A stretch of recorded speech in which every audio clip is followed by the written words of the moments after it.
Alright, hello everybody. I'm just trying to get this going. For some reason it is not working properly, and I apologize. Oh, brother. No, there is still a stream tonight. I just, for some reason, just can't get this to work right. I'm going to ask you to bear with me here for a second. Okay, let's see here.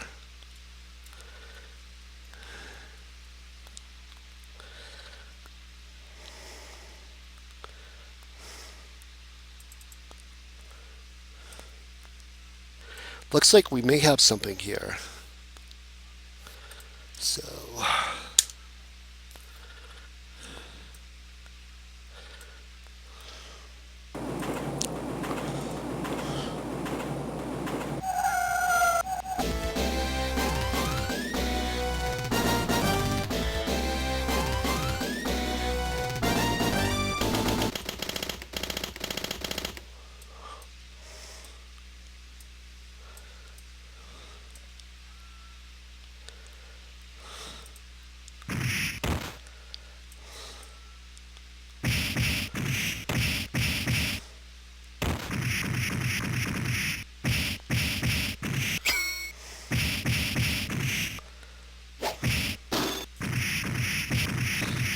alright, I apologize for the slight delay in getting this started, but here we are.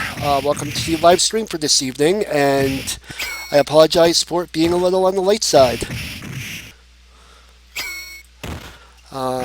Just had a small little hiccup with the encoding software. Wasn't encoding correctly for me for some reason. Alright, so tonight we're going to do something a little different. Now, as you probably read in the description, when I originally started this channel, one of the things I really wanted to do was I wanted to cover arcade games. Arcade games from the 80s, 90s, and the 2000s that never really got home releases or weren't really well known. Everybody knows stuff like TMNT, X-Men, Simpsons, Street Fighter 2, Area 51, Terminator 2, Judgment Day Arcade. Because those games are everywhere. You walk into an arcade, you're going to find that. Not too many people know about some of the games that we're going to be covering tonight.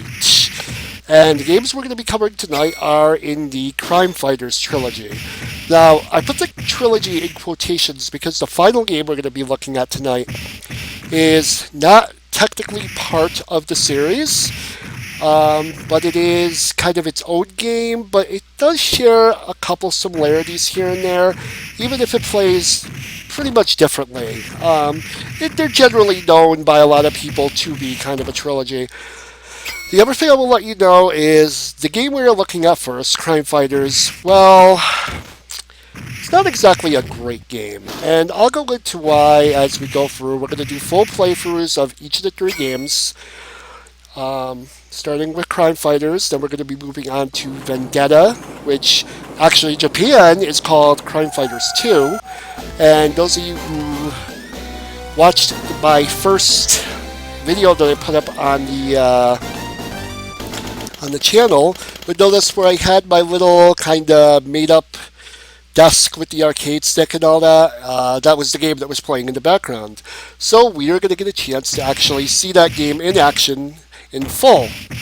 So without any further ado, let us jump into the game. Now, Crime Fighters was released in arcades in 1989. And as you're seeing right here, this is the American 4-player version, which is standard for every American arcade that received the game. There is a Japanese version and a world version, which allows you to play 2 players. It also handles the life differently, and I'll be going into that in a second. So, let's begin. Now, there's a reason why I just added like a ton of credits. And that is because, as you will see, the life meter is numbers. That's one of the first problems with this game. the life meter counts down automatically, even if you're just standing still, walking, doing whatever. Of course, if you get attacked by enemies, you also lose life that way too. So this isn't really a game that was made to kind of get better at and master. This was a game to suck your quarters out. What the company wanted for you at the time was for you to go to your arcade, purchase a roll of quarters, and just dump them all in this machine in hopes that you'll see the ending. But anyway, let us begin. Mission. These girls have all been kidnapped by this fat toad. Go get them back and clean up the streets while you're at it. So we have to rescue a bunch of girls who were kidnapped by a guy who doesn't have a name, but I call him Fat Toad because that's what the introductory screen calls him. So now the first thing you'll notice is that my two attacks are generally punches and kicks. There are only two buttons in this game, punch and kick. To jump, you have to press them both at the same time. And you'll do kind of like a jumping kick. And right away, you'll see the other problem with this game. The hit detection, not very good. You pretty much have to be right on top of your enemy to hit them. And once you do that, then you'll get a canned combo. You'll notice that I'm playing as the blue guy, and, well, it didn't really matter which of the four I chose, because they all play exactly the same. They just look different. They have the same combos, same moves, everything. I just picked up a knife. You can pick up a knife or a steel bar. Later on, you do get a gun. Now, I'm going to call your attention to the "Are you covered" sign. Now watch this. So my character got kind of squished into this little, like, caricature of, like a small version of my character. And that's kind of one of the cool things about, one of the good things about this game is it does have a pretty decent sense of humor. Now again, notice how the jump kick works. It kind of does like a spinning roundhouse. And the jump kick isn't bad if you can time it right. It's good for taking out some of these, some of the basic punks. And also, I can attack enemies while they are down.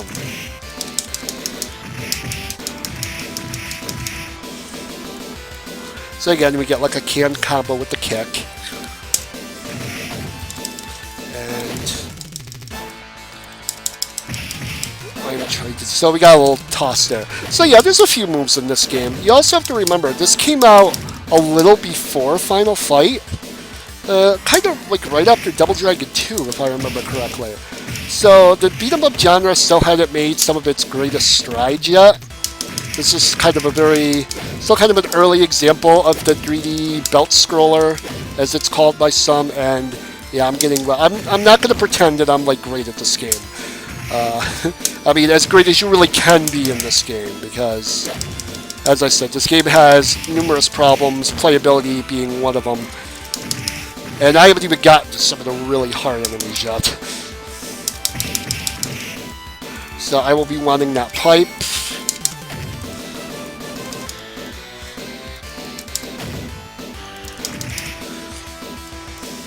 So one thing you'll notice is that the music in this game is pretty good. Probably the best part of this game is the music and the sound effects. The one thing Konami games always had were great music. And I just realized this is a Konami game. Yes, this was 20 years before they decided they hated gaming and gamers. 2015, I couldn't really rank. I could, in all honesty, do a top 10 villains of 2015. Because number one would not be a villain in any game. Number one would be Konami. Konami just did everything possible to make gamers hate them this last year. And they don't really seem to want to kind of do anything to change that this year. But again, this is not a Konami hate stream. This is celebrating the good days. By the way, this boss theme rocks.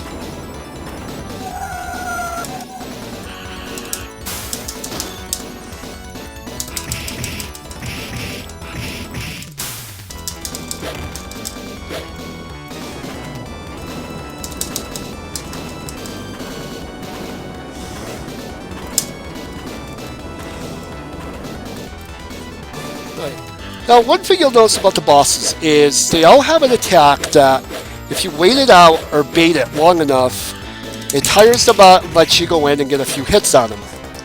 For example, this guy swings his club around over and over. And when he's done swinging, you can run in and usually get a few good hits in on him. Provided, once again, you're like right on top of him.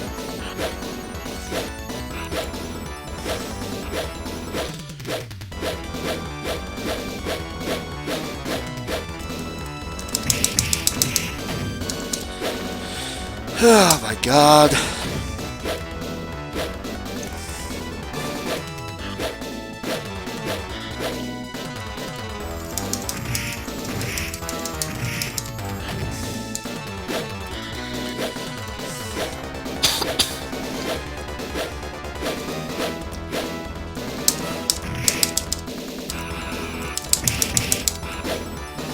So he seems to be standing still longer, which probably means that he's close to being dead. Which I'm glad, because I really don't want to sit here and wait for him to swing his stupid thing around again. And while I'm doing this again, just take note of the life counter and how it just gradually decreases just for standing there.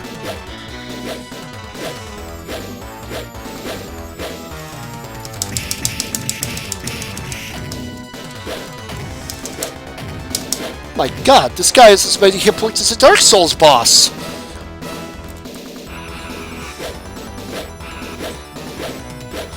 Which is kind of funny, because I'm playing Dark Souls 2 right now. Not on stream, obviously, but... Also notice how you only get 1 point per enemy you destroy. Even if it's a boss, you get 1 point.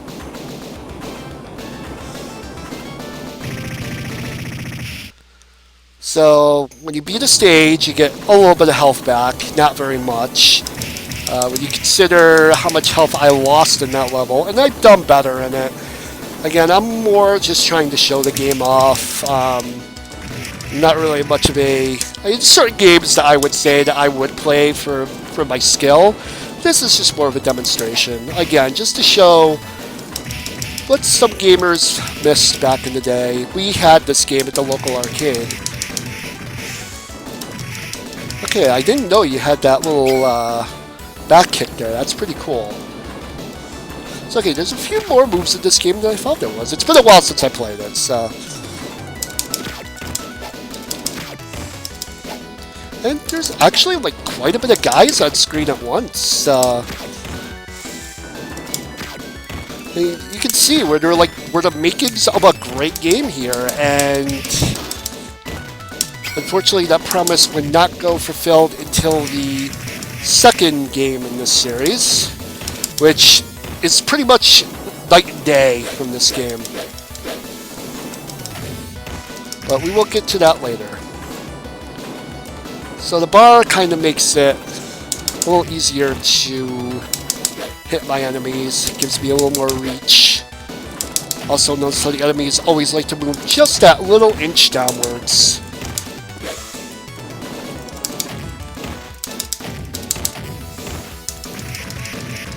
And the fact you can kick enemies when you're down, that's always great.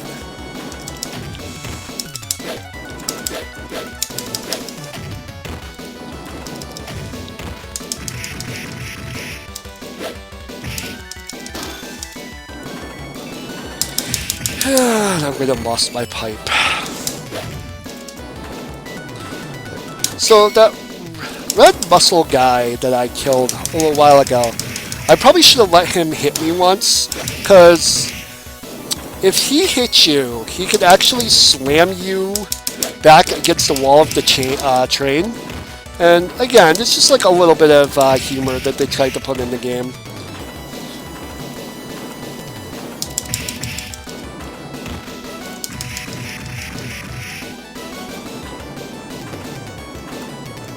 Alright, here you go. I'm gonna let this guy hit me. So yeah, he slammed me up against the back.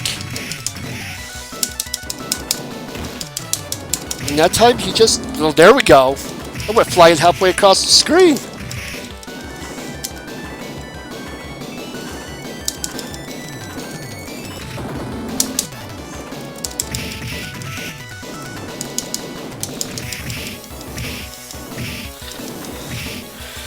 Say what you want about Final Fight. It is the far better game, but Final Fight does not have you getting thrown against the side of a subway train. This game does.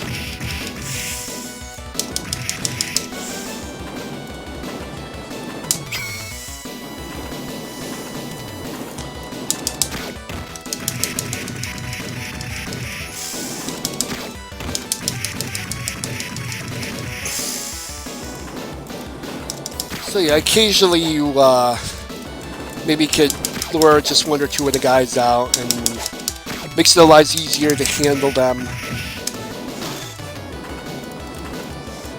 Or you just get 4 of them on your ass like this, and good luck.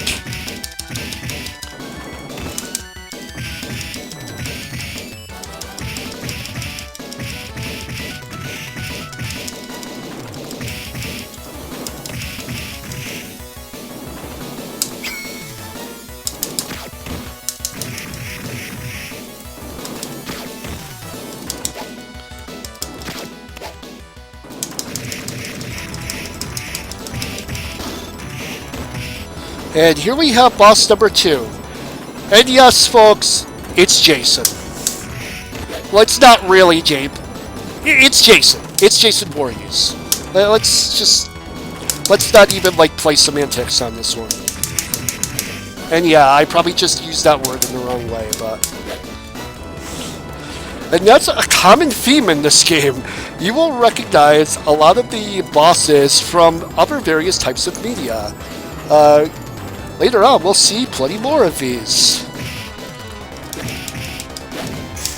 So yeah, you want to try to bait out his axe swing to get it stuck in the ground. And if you get close enough, he just swings, just does that side swing.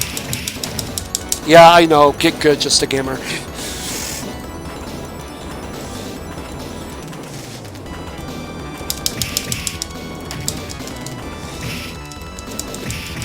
To be fair, this was probably designed by Konami to not really be played by a single player, but to be played by, you know, like 3 or 4 people.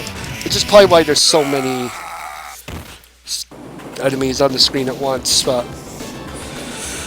You'll also notice I don't have my face cam on today. I did that because I kind of just want to put the attention on the games today.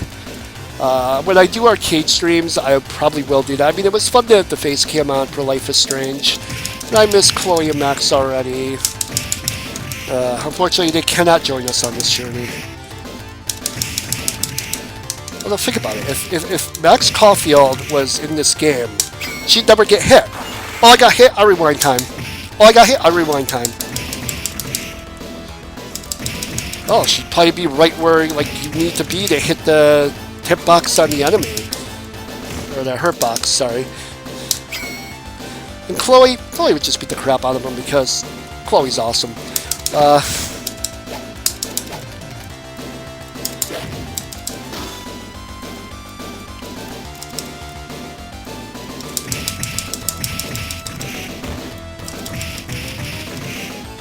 So I think there's another little humor bit in this level. I'll try to... That was not it, but I'm actually glad that happened to me, because that's one thing that can happen. You can actually do that to them. If you do the kick combo enough, you can hit them in the, where it counts. And there's a gun guy, so we want that gun. Because if we can carry that gun through the entire level, it makes the level a breeze. And we could actually beat the boss pretty easily. Now, I don't remember if this works on the world version. When I play this, I play the, I'm sorry, I don't know if this works on the US version. When I play this, I play the world version, because that way I don't have to worry about my health just going down gradually.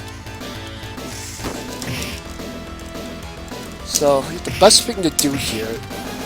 And yeah, I just got knocked out of my animation there. And I have the gun. So, I'm trying to remember, in the US version, in the world version, you can keep using it as long as you don't get hit. I don't know if it has limited bullets in the US version. If it doesn't, as long as I manage to not get hit, we should be through this level fairly quickly. And, it does have limited bullets. That sucks. So yeah, they made the US version of this game harder. Which was commonly the case. I mean, if you notice, a lot of game companies, when they release their games in the US, aside from doing censorship, they also up the challenge of the games. I don't know if it's because they thought Americans liked more difficult games, or if it's just because, like, I don't know the exact reason for it, but as I keep getting shot by gun guy here. Of course, this most famously happened with Streets of Rage 2, or Streets of Rage 3, I'm sorry. In Japan, where it's known as Bare Knuckle 3, their hard difficulty is our normal difficulty. And yeah, there it is. So maybe I can still pick up that gun.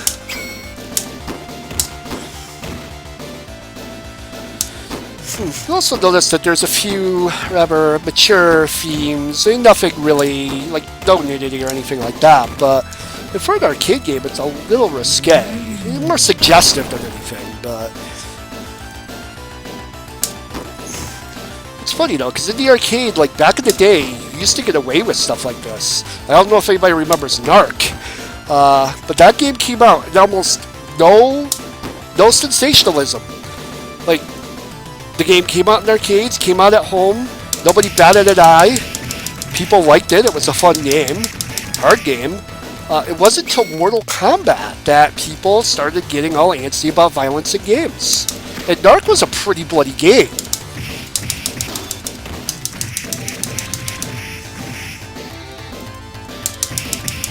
By the way, I don't know for anybody who's watching, I am able to see chat. So if you have any questions you want to ask, feel free. I kind of set up my screen so I can actually see the chat in this one, whereas with Life is Strange, I couldn't. So I don't know if I'll be able to actually chat back without the encoder going crazy, but I can at least, maybe answer questions on microphone. And we see the boss up there. I believe that is him.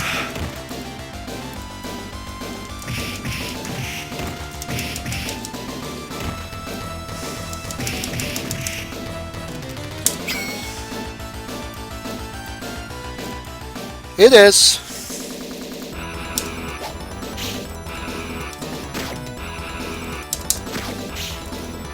So I don't know exactly how much damage the knife actually does to a boss, but if we could keep the knife... you lost it. I should say I lost it, but...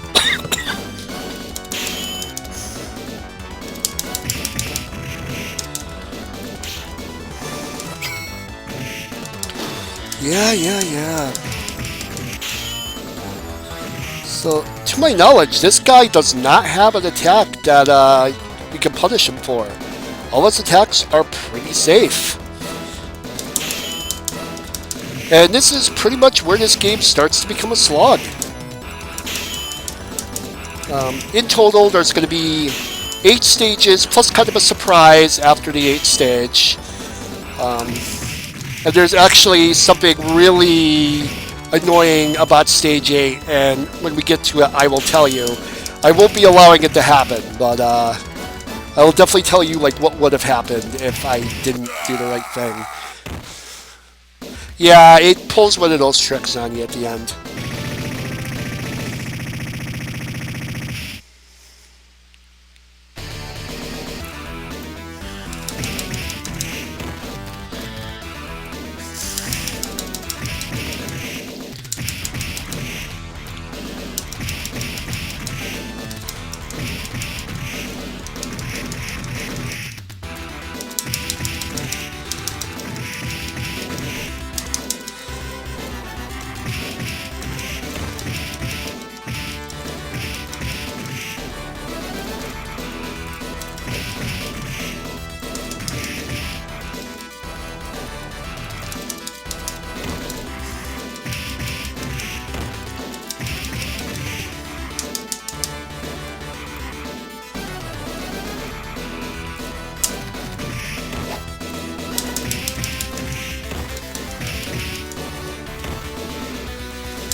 So I'm sorry I wasn't talking there. This is probably, in my opinion, one of the best musical tracks in the game, so I wanted to at least let a loop go by without me yapping. As you can see, this is kind of where... This game is kind of a button masher in the truest sense of the word. There's not really a whole lot of technique to it. They're just kind of meant to get up there and hope you can hit the enemy's hurt box and...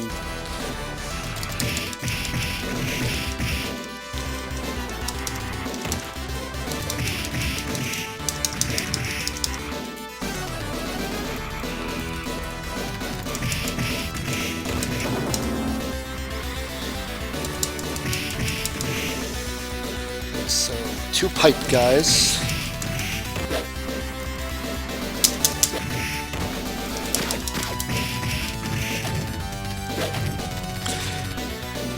Looks like the max is 4 enemies on the screen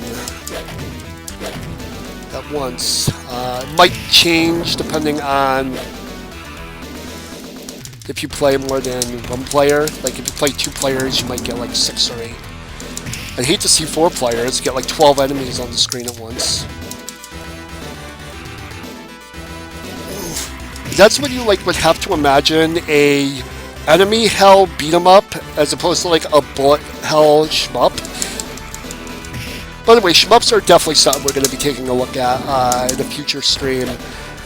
What I'd like to do is actually go through all of the Toaplan shoot 'em ups, which of course I believe some of the Toaplan staff would go on to make up Cave, and Cave is the... and look at that! So you get enemies with weapons, and they're just relentless. They do not let you up. And that's where the quarter muncher part of this game comes into play. You just hope you can get a weapon and even the odds. Or bad meme joke incoming. Or you just overcome the odds because you're John Cena!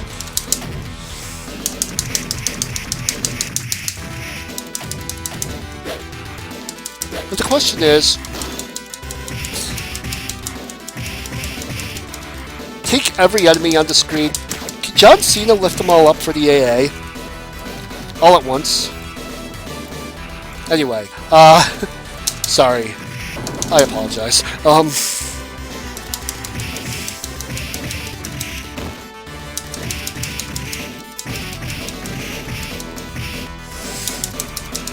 So yeah, to me, I think it's stage 5, 6, where the game kind of starts wearing out its welcome a little bit. I mean, you've just about seen everything except for the bosses and 1 or 2 types of new enemies who you're going to curse the very name of by the end of the game.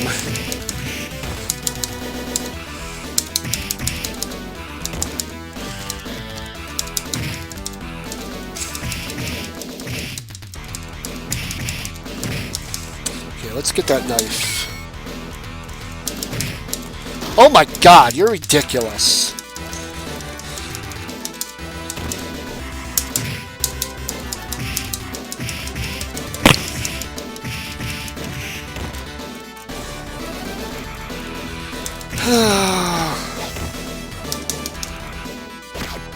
Seems like we got through stage 3 a lot quicker, but stage 4 is just...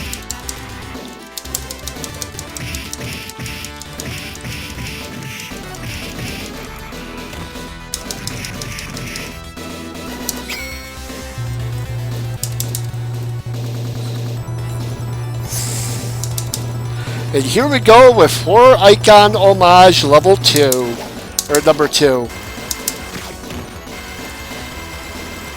Say hi, kids, it's Leatherface!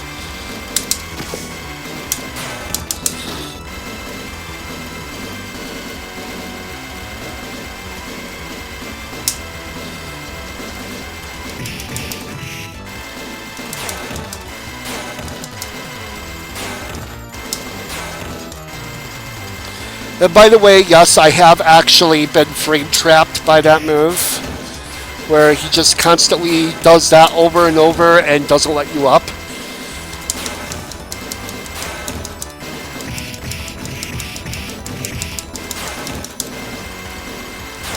I guess this guy never heard of fair play.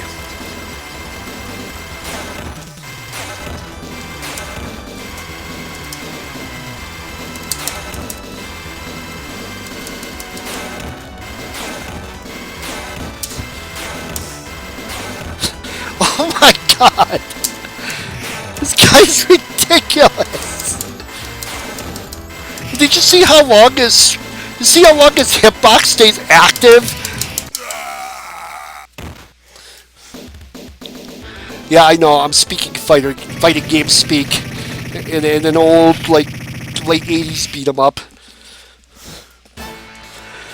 So here's the bad part. We've heard pretty much just about every piece of unique music. The next 4 stages just reuse the same 4 themes. And yes, we have 4 more of these stages to play through. And this is the level I was kind of dreading, because we're about to meet a new enemy type very soon. And this enemy type, well, this enemy type will make you hate your day.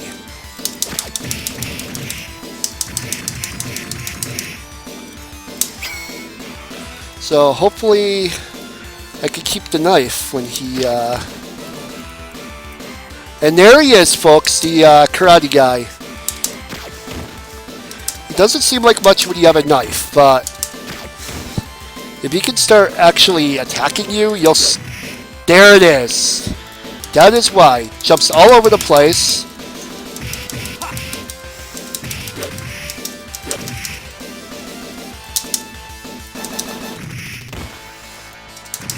Best way to deal with them is to just hope you can hit them with a jump kick, I guess.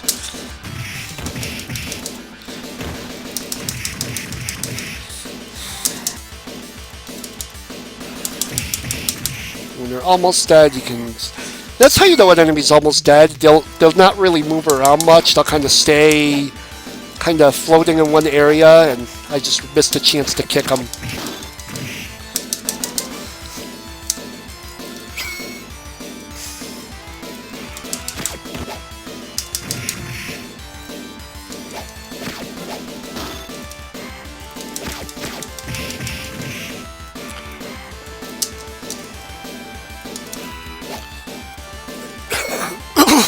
So, what the hell, really?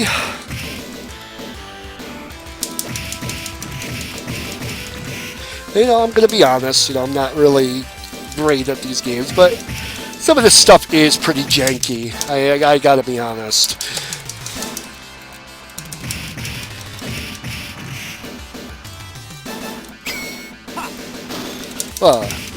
It's like, you just got a knife, let's knock it out of your hand.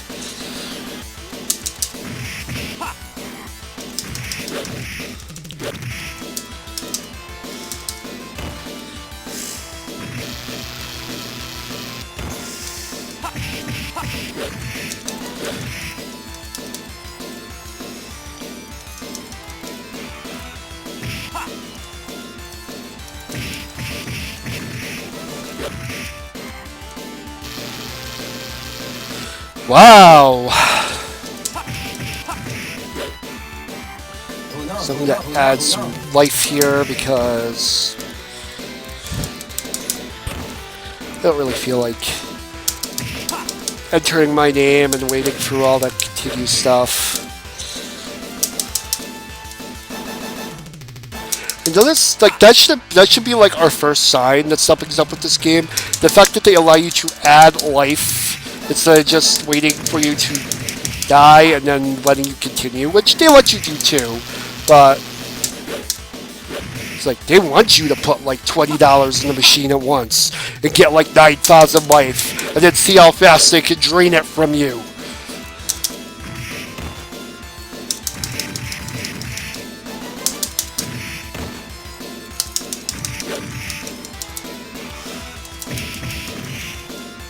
Why can't I knock you into the big U fashion sign?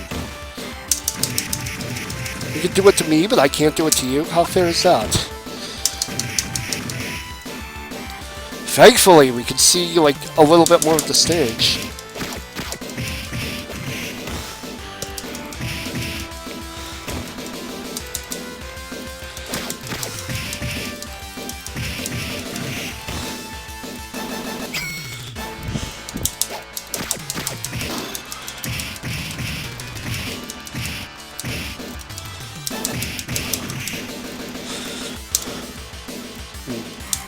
So I was thinking, alternative titles for this game.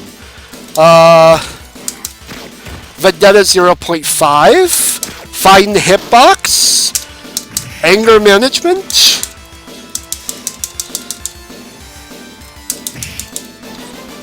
This is what we had to make before we made Teenage Mutant Ninja Turtles and made millions of dollars off it.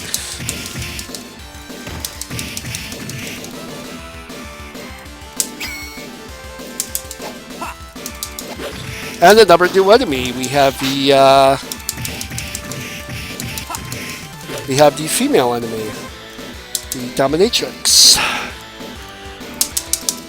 And of course her whip is dangerous, but it does leave her open.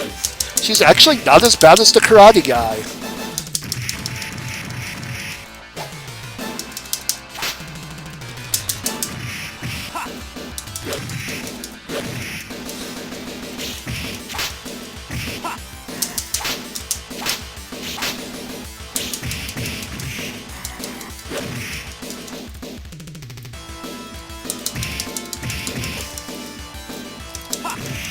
So here you see, when you get the right series of enemies, it just is a pain.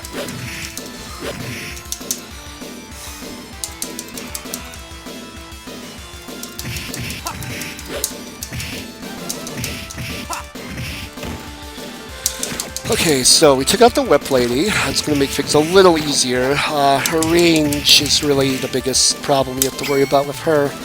That whip can be kind of dangerous, but if you get close enough, you can actually punish it. You do have to take a hit, but you end up winning that trade generally.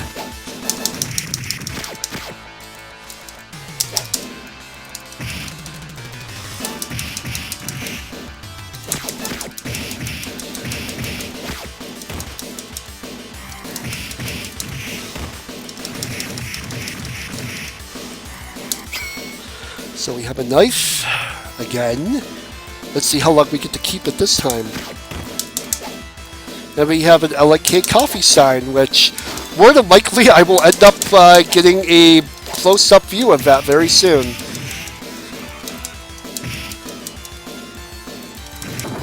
Told ya!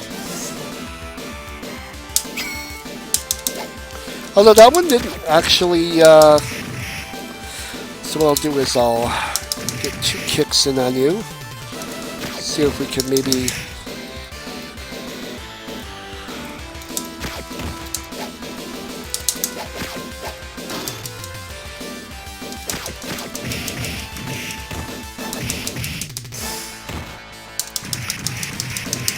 So I wish I had a little more information on the game to share with you guys, like music. If I actually do like some of the staff who made the game, might be interested to see like whatever games they made. Like I'd be pretty awestruck if I found out that Akira Yamaoka did the music. Of course, for those who don't know, Akira Yamaoka is the mastermind behind all of the music in most of the Silent Hill series. Especially for his music in Silent Hill 2 and Silent Hill 3 are known to be some of his best works.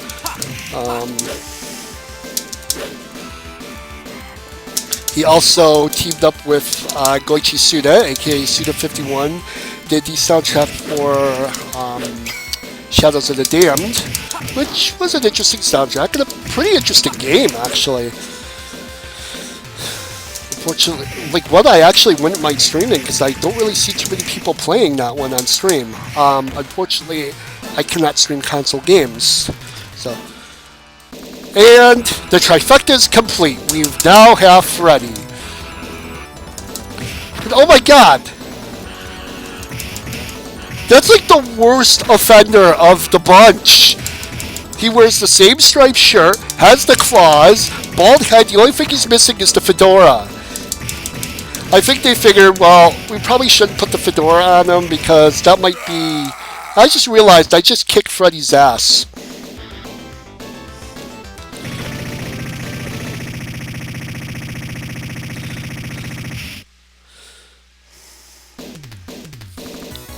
So we are now in stage 6.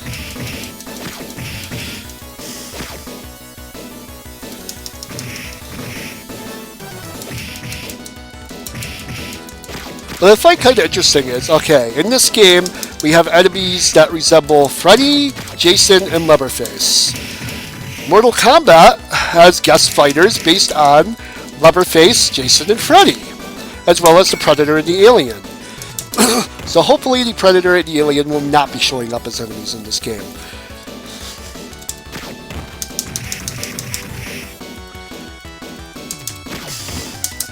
Oh look, they want you to think it's a new colored enemy, but it's not. It's just a karate guy in a new color.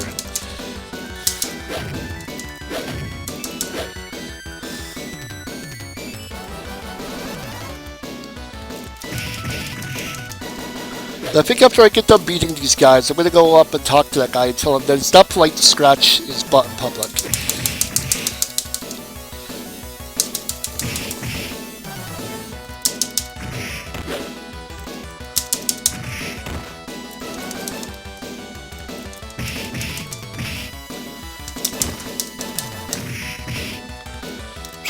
That pipe.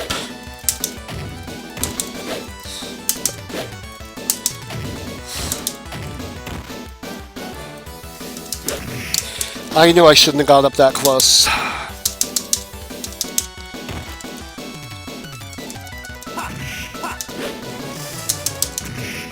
So I think that's actually pretty funny. If you think about how long these stages are, they're not very long. Like, in terms of the actual length of the stage, they're fairly short. They take so long because the enemies in this game are a pain. And the collision detection sucks. And that's probably why this game never got a home release, is because it might have made some money from people throwing together like 3 or 4 player sessions in the arcade, but in reality, it just wasn't a very good game. And if you're asking me why I'm playing it, it's because I really want to show you the difference between this game and the 2 others that we're going to be taking a look at, which both are a joy to play. This one, more of a chore, but it'll be worth it. Like I said, thankfully the music in this game is great.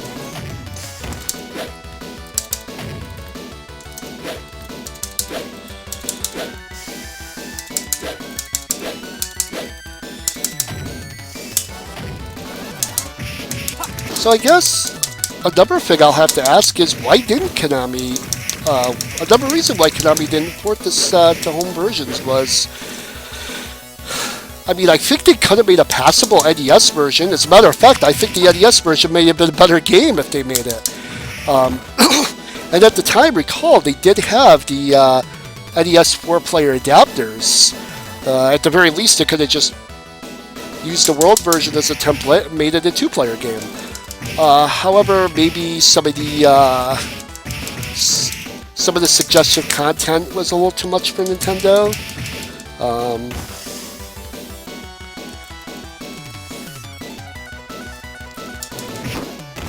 Oh, I forgot there's a gun guy on this level. Wait, there's a gun guy on this level? Okay, we're gonna isolate. Okay, so we have 5 enemies on the screen, folks. And 2 of them have guns. Moving forward was a big mistake.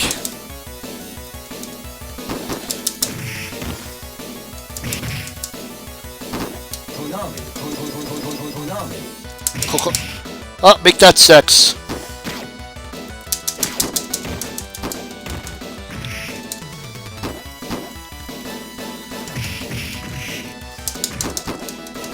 Okay, we need to get rid of those gun guys. It's just hard to do when, like, especially the big bruiser and the tank top.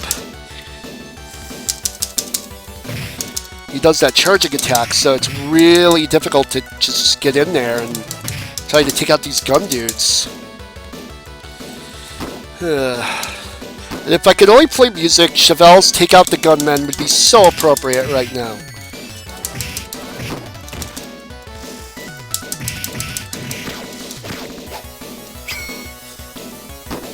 Okay.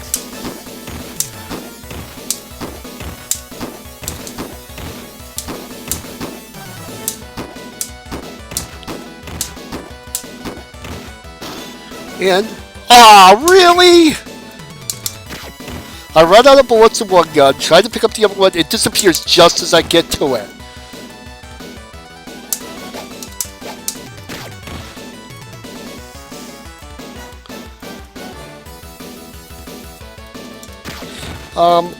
Okay, interesting bit of trivia actually. The lips in the background there on that side, in the Japanese version, those, I believe, animate. You actually get to see them move. I think if you get close, they might even kiss you.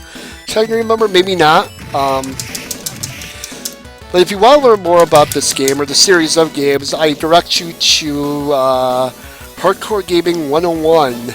They have an article about the Crime Fighter series and other Konami beat-em-ups. So definitely check it out. If you're just kind of interested in what else is out there, seeing some of the other stuff that we missed and didn't get for home consoles. And I realized there's a lot of games that never got home console ports that got computer ports. This was not one of them. Oddly enough, The Simpsons got a PC port, I think maybe a C64 port, I could be mistaken, but it did not get a console port until it was released on Xbox Live and PlayStation Network. As a matter of fact, I actually own the PSN version.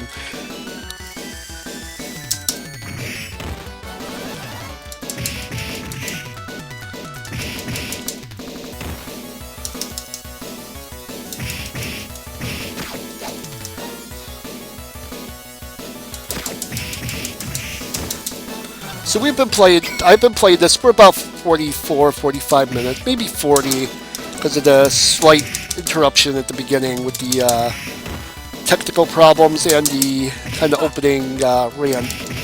So I guessed that this probably would take us about an hour to get through.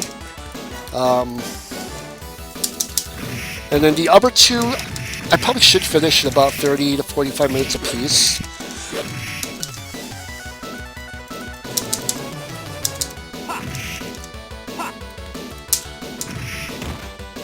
So yeah, the jump kick's how you handle these guys. And here's the next boss, and you guessed it, folks, it's Mike Tyson with a mohawk. Actually, it doesn't even look so much like a maybe it is a mohawk. Yeah, it's a hawk.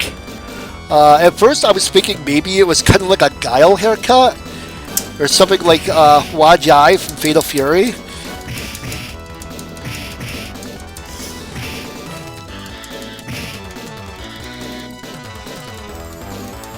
See, look at this. This is not good gameplay right here. Sitting in one area, mashing on one button. That's not good gameplay.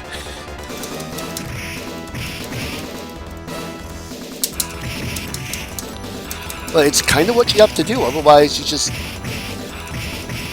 Because occasionally you stand right in where his graphic is. Occasionally you'll hit his hurt box.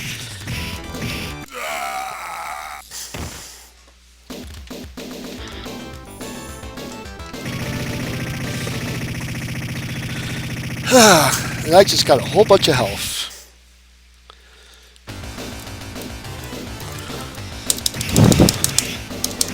And of course, it wouldn't be a beat 'em up unless we visited the docks.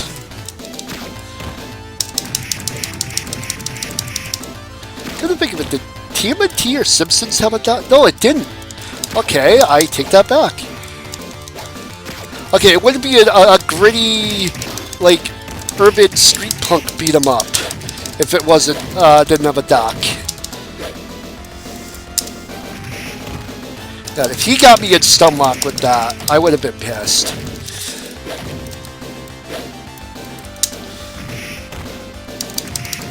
Actually, wait, I don't want to kill you there. Yeah, you're going to stand right there, and I know why, too. So your sprite can die inside the box, and I can't get your weapon.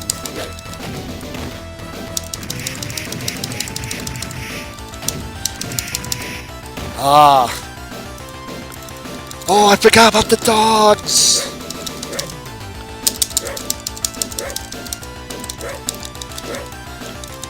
Okay, I have a question. Why is it with games, dogs are without a question the most pain in the butt enemy in any game? In this game, dogs are the hardest enemy. Dark Souls, the Soulsborne series, dogs are the most pain in the butt enemy sometimes. Call of Duty, dogs kill you in one hit.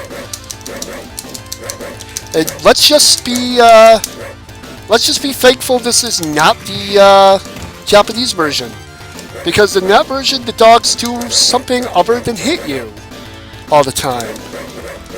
Let's use your imagination as to what that is. But the only clue I'll give you is, yes, it was censored for... Oh, I can stomp them? So let's see. So I have to get above you. And to be fair, they only take off 2 life. They're just almost impossible to hit. Okay, and I noticed that my life total was 666, which means that, you know, the devil has it out for me with this game. This is like my eternal punish. That's gonna be my hell. I'm gonna be forced to play Crime Fighters for eternity. It's like, well, can I play that? No! You will play Crime Fighters for eternity! Although it could be worse, I could have to play Ninja Clowns for eternity.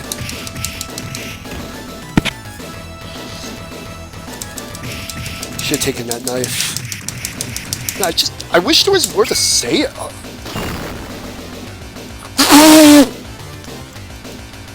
That's how long it's been since I played this game. I totally forgot that there's motorcycle. Well, I mean, there was one on stage 3.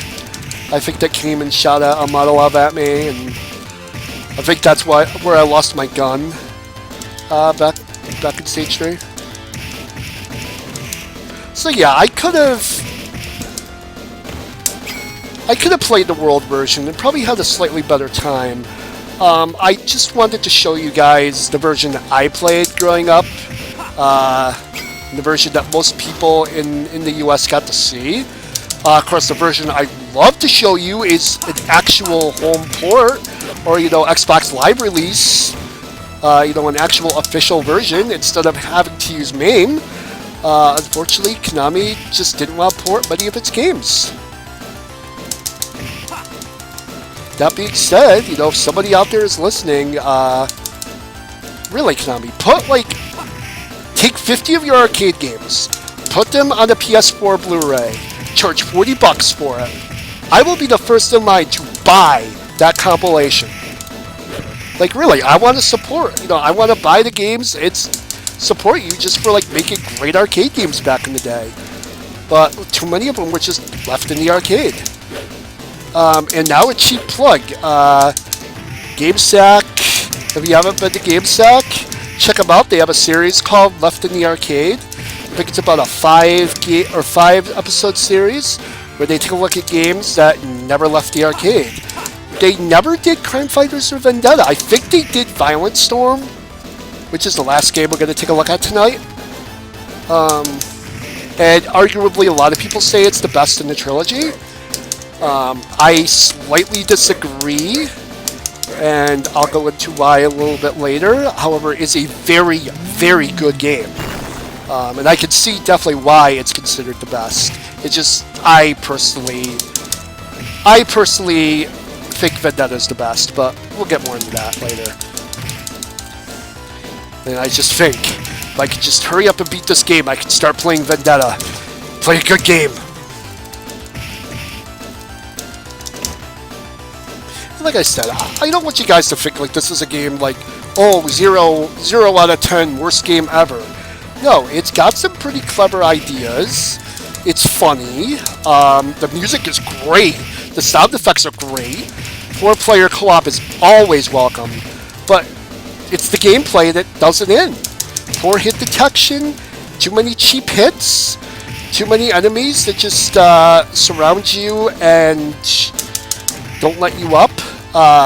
The game seems to have no real technique to it. You lose energy just by standing there, unless you're playing the world or Japanese version. All the characters you use play exactly the same, which I guess wouldn't really be that much of a flaw, because if you think about it, around this time was when Double Dragon was big, as I said. Billy and Jimmy played exactly the same. It was just a different colored Lee brother. You couldn't have timed that better.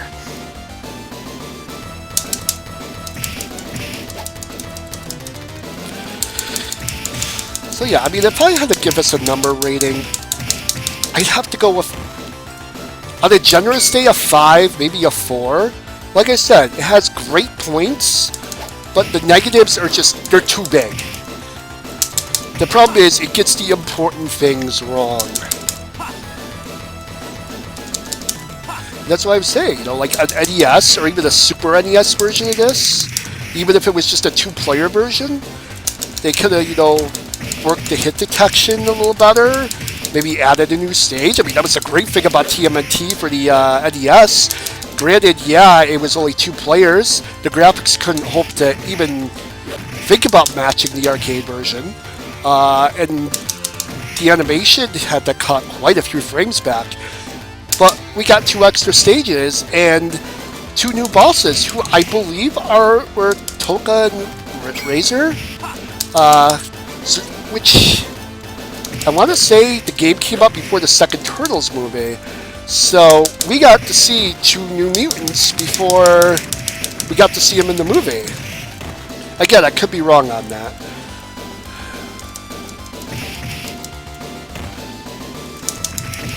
And for anybody still watching, I'd like to thank you for bearing through this game.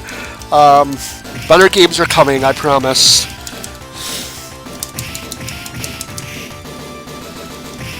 Another thing, the graphics for an '89 game are pretty darn decent. I don't remember who oh, this guy. And I just realized we have yet another caricature. Some might say Arnold. I'm going to say it looks closer to Dolph Lundgren. Yeah, Dolph Lundgren with a knife.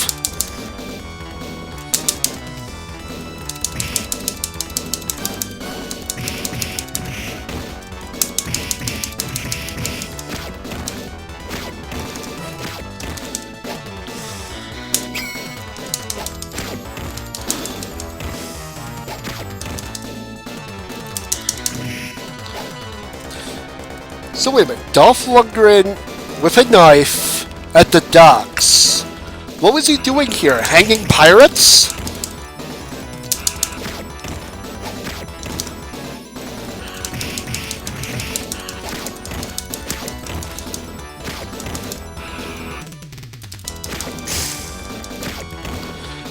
Okay, time to add more health.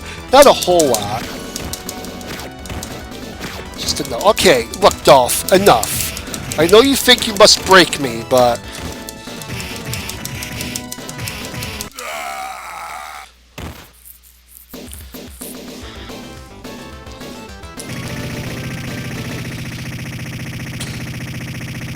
Don't end at 666. Okay, good. And we are finally at the last stage, which is a warehouse. Why is the bad guy's base always a warehouse? Actually, this almost looks like some sort of like warehouse slash like dock thing. I mean, we just came from the harbor, so at least there's some continuity there, but...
Ah.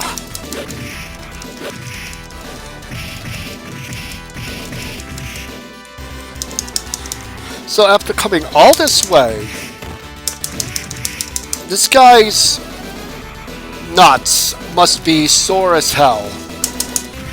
Although I only actually got nut-shotted twice, so it's not as bad as it's not as bad as it could have been.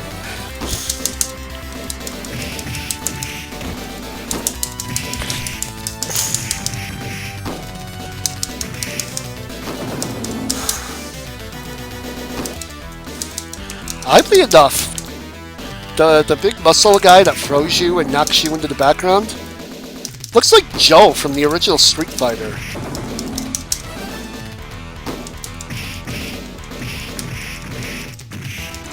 Don't you dare.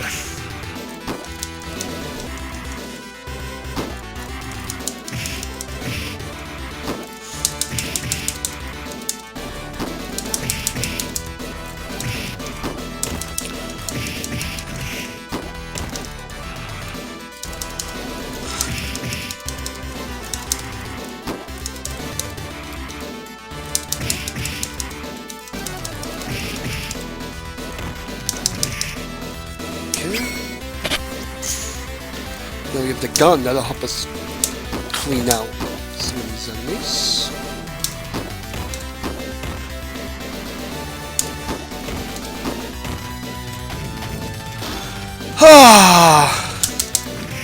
Now, did they hit you twice? No. Good. Actually, you know what? I'm gonna save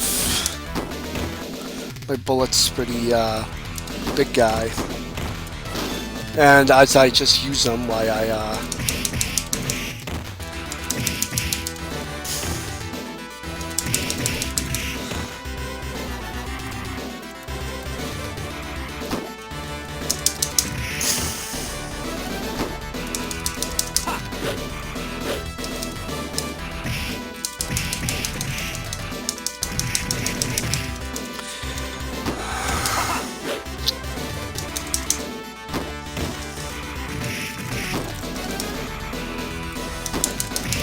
I think that's like the 5th time I've escaped the groin shot.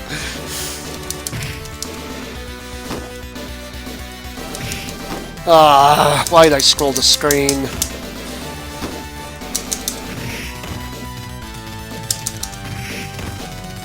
So let's see. We have a whip lady. We have charging Chuck. We have a Mohawk punk, a good guy, and oh, let's just say it's Bruce Lee, but it's not really.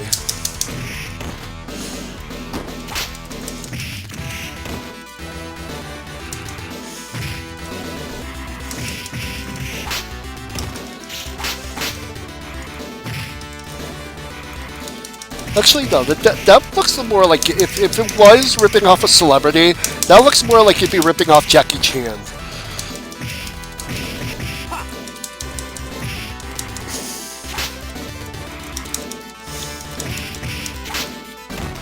Give me that gun.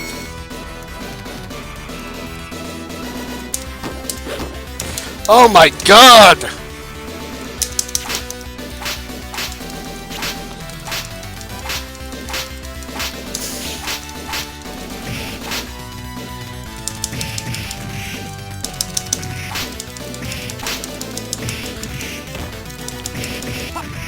Wait, why am I trying to punch you?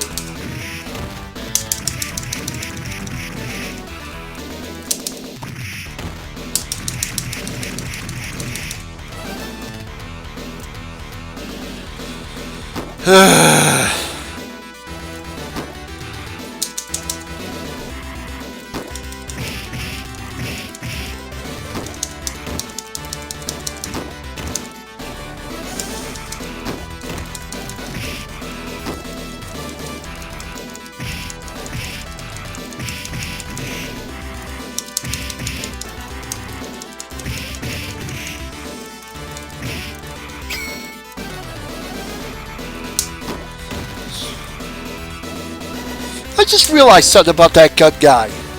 That looks like Michael Coffin from the first Silent Hill. Let's take a look at another one of those guys. And tell me that does not look like Michael Kaufman from the first Silent Hill if he was done in like 16 bits.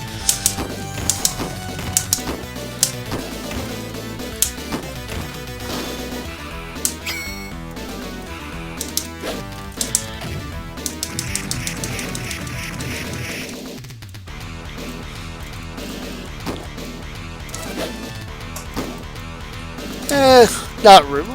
Kind of. A very angry Michael Kaufman.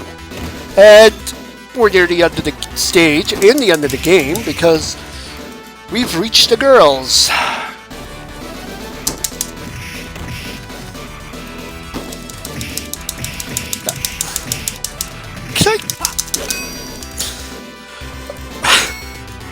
It's like I came all this way to rescue you. Unfortunately, I got kicked in the nuts 3 times.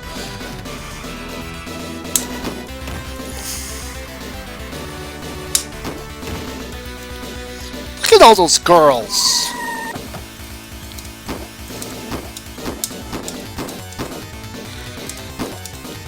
Okay, so this is about, well, I better put credits in for this. Yeah, we're gonna get to that part soon that I was telling you about. So first we have to beat him. He's the bodyguard. You know, bodyguard Duke Nukem in a tuxedo.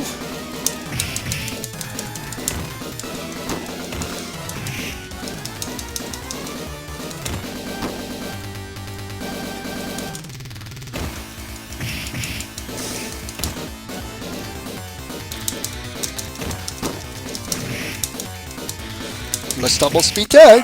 You're dead. Okay, here we go.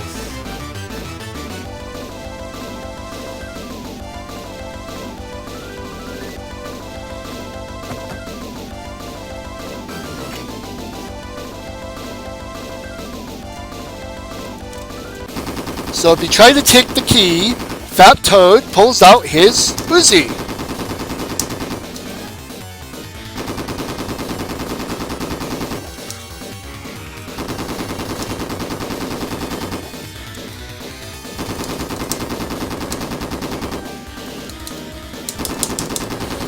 Oh my god!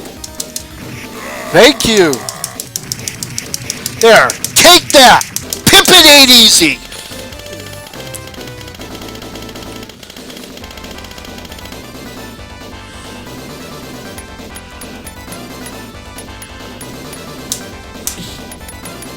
I imagine that's what it was doing. Okay, why would you have that many girls in the kitchen? I'll keep things fairly PG. Sorry for keeping you waiting, girls. Do you mind being kidnapped again? By me? Oh my god. Okay, so while the staff is rolling, I can get to that part I was telling you about. Now, when we picked up the key, Fat Toad pulled out his Uzi and started shooting us. Now, as you can see, he takes 1 hit to kill, so not very tough. Now, if you're playing it by yourself and you die, or all of your friends end up dying at the same time on him during when he pulls out that gun, it automatically ends the game. You cannot continue. Basically, all of that work for nothing. It gives you a game over and ships you right back out into the attract mode. Remember when games used to pull that? And this is a surprise. Yep. The ultimate boss rush.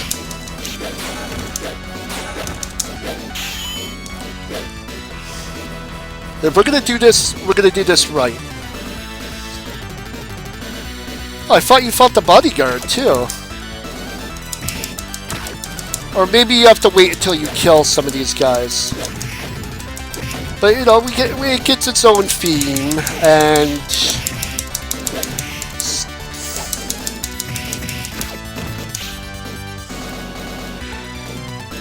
again, keep in mind that we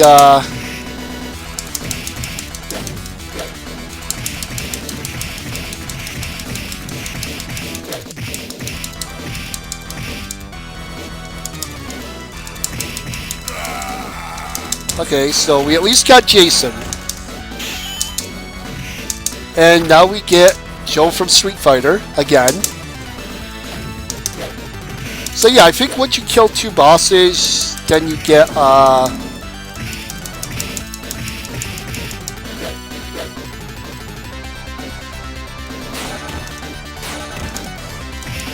by the way, Leatherface probably is the most annoying boss in this game. Or should I say, Leatherface. Quotes. I forgot I don't have face cam on today. Alright, so if you were wondering what happens when you beat all these guys, that is something I'm not going to be showing you, because when I die, I'm actually going to just end the game. The reason for that is because, well, you would think, okay, I just beat every boss in the game at the same time. There's going to be this cool, super hidden ending, right? No, there is nothing. It just ships you back to stage 1, and you play the game again. Back in the day, when you beat the game, it usually brought you back to the beginning, sometimes on a harder difficulty level. I don't know if it's a harder difficulty level on this particular game, but since there's really nothing to be gained by going through all this, I mean, I've already beaten it, so I've already seen, and again, there's really nothing. It's just like beating another stage. However, if I'm not mistaken, I read somewhere that if you beat this game 2 or 3 times in a row, it gives you infinite life.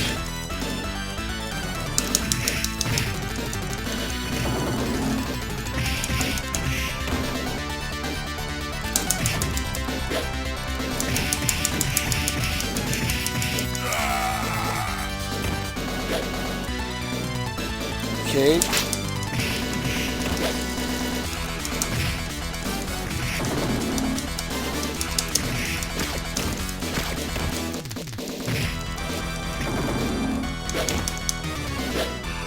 So soon we should be getting the "you're about to die" alarm. I think it's at 20 life. Yep.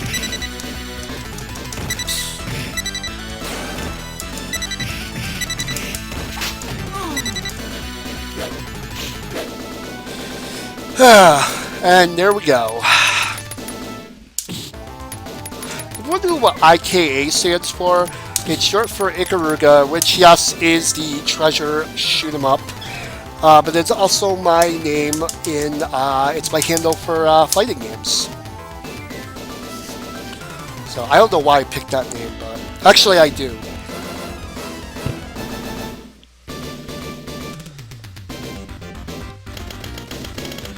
The high score screen, you beat up a bunch of guys, they turn into your stats, and now if you play this game and you don't make it onto the high score screen, at the end, after the game over screen, it will show all the bosses come from the left side of the screen on the bottom of the ranking screen, and they'll all start dancing. So yeah, like seeing Freddy and Jason and Leatherface and Mike Tyson and Dolph Lundgren get down. It shows the bodyguard. It doesn't show Fat Toad, though. So that's Crime Fighters. As I said, unfortunately, kind of a crappy game in terms of playability. It just, near the end, seems like a slog to get through. And it makes you wonder, what would the home port have been like? Would it have been fixed up? Would it have been a little better? Would Konami have added maybe RPG elements? Because another thing they did with Nintendo NES games was they added certain things to the game to kind of leverage the strengths of the hardware. So if they couldn't do a proper arcade port, they sometimes added extra stuff to the game to kind of add some replay value. So it took us over an hour to beat this game. So the screen is going to go black for a little bit. Just, again, bear with me. Because look at the game you just saw. Bad hit detection, limited moves, really bad play control, No real technique to it. So you're thinking, well, I hope Konami never does a sequel to this game, because it would kind of suck, wouldn't it? If it was just the same thing over and over? Like it was just the same thing as the first game, just prettier? Well, thankfully, Konami took everything they did wrong with Crime Fighters, and they learned from it. Ladies and gentlemen, we have just finished day. Welcome to night.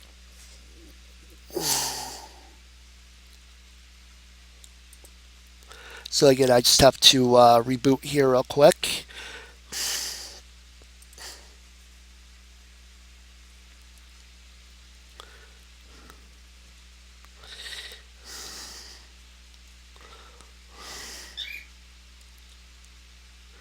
Okay.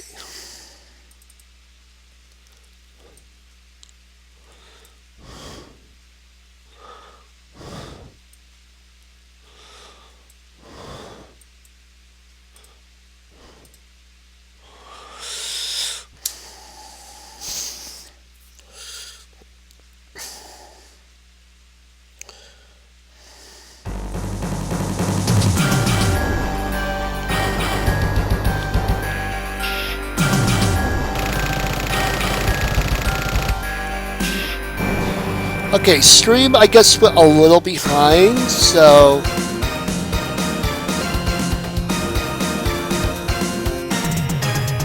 Oh, I didn't want that. Sorry. So what you are seeing here is... I don't know why this is doing this.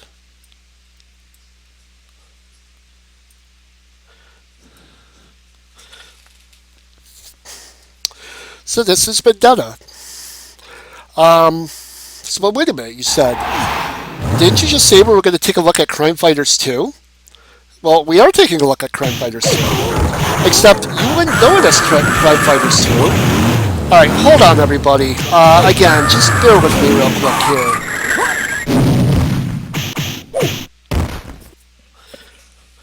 What I'm going to do is I'm going to turn the volume on this down, because this is really, for some reason, this game is louder than Crime Fighters. I don't know why. So in Japan, this game was called Crime Fighters 2. I don't know why they changed it for the American audience, but they did. Maybe they just thought people are like, oh, if they talk about Crime Fighters 2, they're not going to want to play that. People hated the original Crime Fighters. This game is an improvement in every way. I think just by even looking at it, you can see why. So I'm just going to let the attract screen run by real quick, because I want to discuss something here real quick. It has to do with kind of the main storyline. And then we will go into the gameplay, which is why you all came here.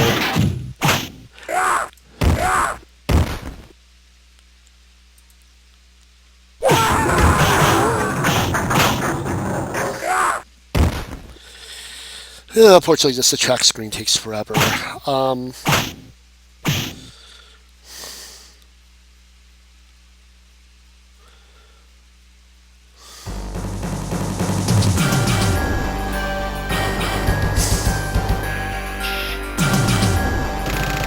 Dead End Gang dominate Dead End City, are looking to expand their territory. Only the rival gang, the Cobra, stand in the way. So we have Hawk, aka Mike Tyson. Or no, sorry, Blood. Hawk is aka Hulk Hogan. Boomer is supposed to be Jean-Claude Van Damme. Sledge is supposed to be Mr. T. And there's Kate, the protege of Hawk.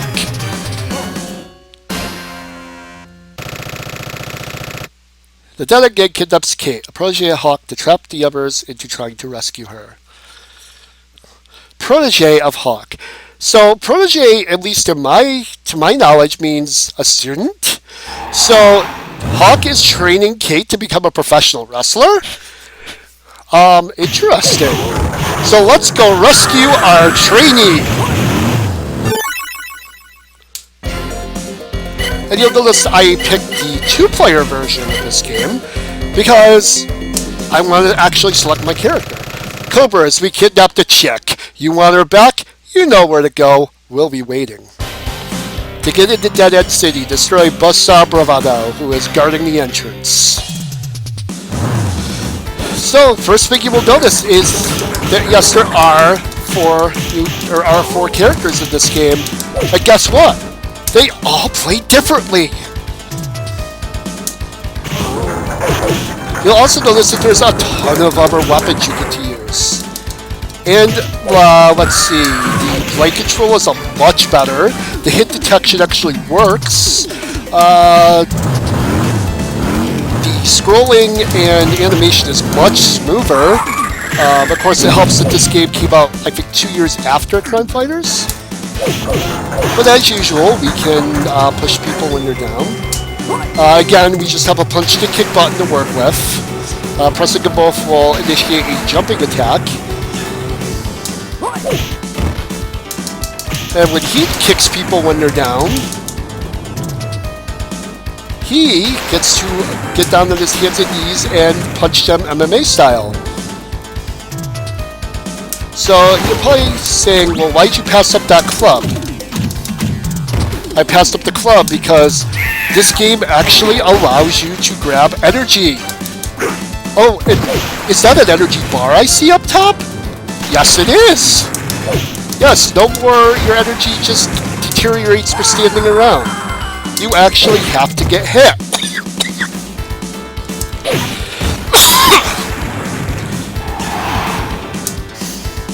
So yes, this is a game that you can actually be good at and improve on and actually beat with credit. I've never done it. It is quite difficult, but it plays well. It plays extremely well. I mean, imagine if Crime Fighters was Bubsy the Bobcat. Vendetta is Super Mario Bros. 3. Let's just put it that way. Although you still occasionally have your enemy who, and I guess if you have a weapon in hand, he does, or if you hold down and press both buttons, he does that uppercut move. So the enemies, yeah, have a lot more moves. And apparently Kilroy was here.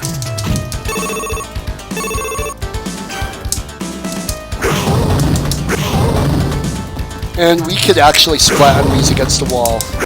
And they throw up. There's just so many little details in this game.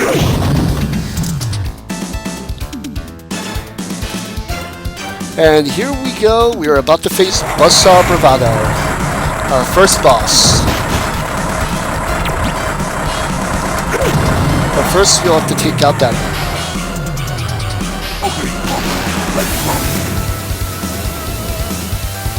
So as you can see, we get an energy bar at the bottom of the screen, so we can tell how much damage our boss has taken.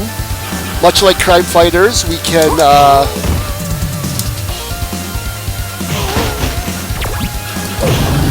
and they took that sound effect from The Simpsons.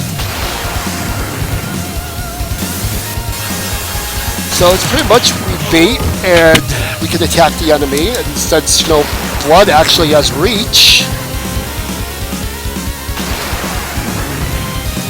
we can actually hit our boss at the same distance.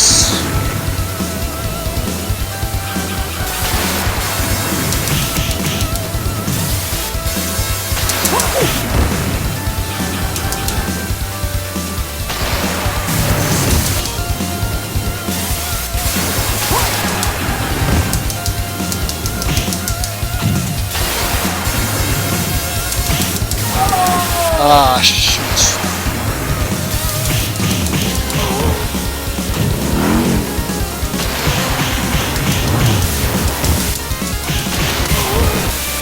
And compared to the hour it took us to beat Crime Fighters, this should only take us about half hour to 45 minutes. It's not an extremely long game.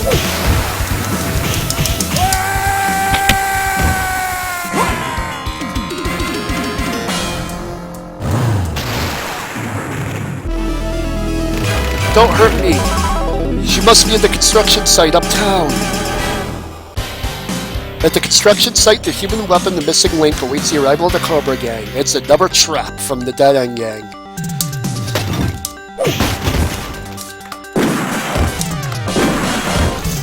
So,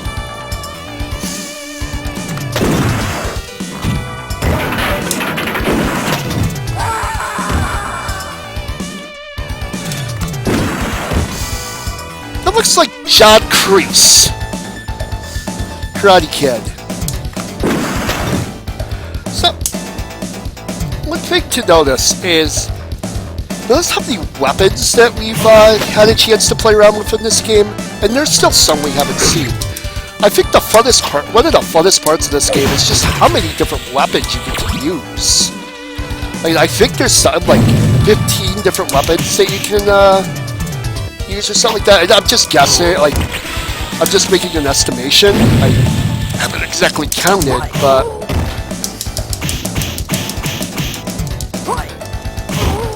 Slime balls rule, okay?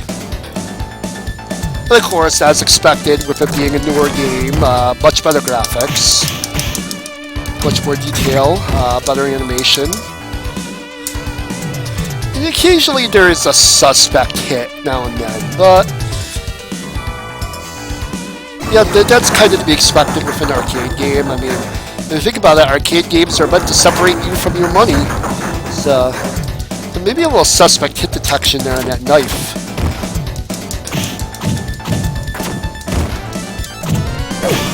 Also, a lot more enemy variety. About to die. Get up.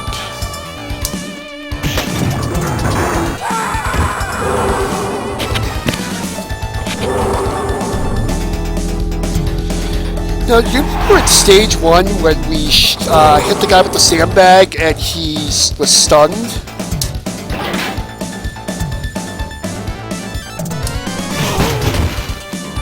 And it gets better. See that enemy there? I'm going to hit him with a brick. And the brick is a one-hit kill. Let's see if we can get to that. Oh, I want that chain. More so, I want that energy.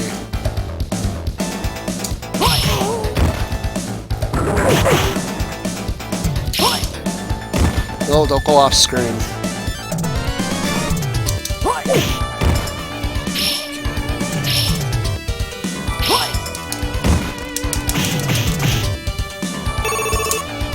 So now we have the chain. This is a great weapon because you can actually hit enemies when you're down with that weapon.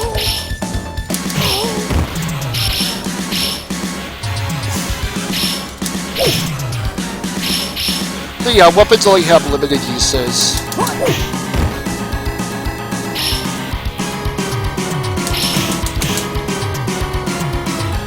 So you're probably thinking, wait, this isn't the boss. Wasn't it like some guy named Missing Link?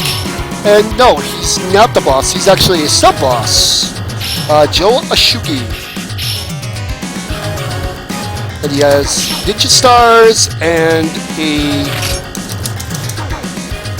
ball and chain. Actually, a Kamasicle, maybe?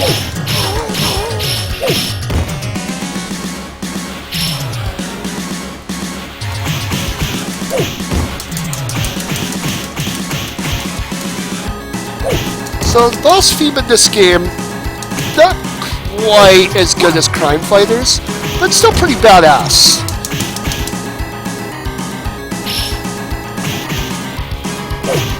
Oh, shoot.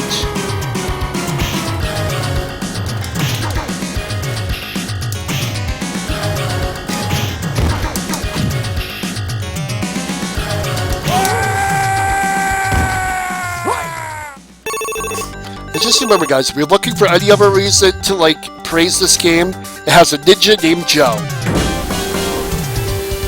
How many games have a ninja named... Oh, wait, a lot. Joe Musashi, Shinobi. Oh my god, I can't believe I did that. I was bracing to die right there. Ah, he got me with the shit kick.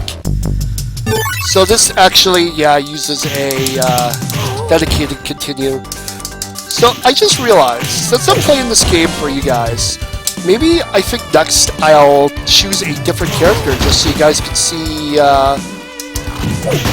what the other characters look like and how they play, because they're all a little different. Actually, they're all quite different.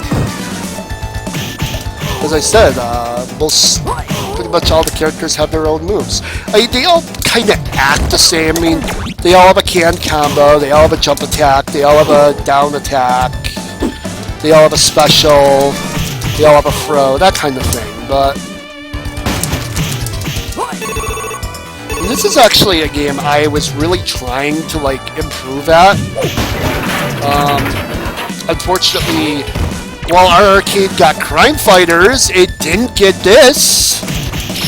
Well, our mall arcade got Crime Fighters. I actually had to go up to Maine to play this. I think I was visiting my aunt, and I went down to the arcade up near Augusta, I think back in '91, and they had this game there, and I played it. It's like, oh, it's Kate! Tied up and gagged. Alright, let's save her. What to say, short freaking game if we're already saving Kate.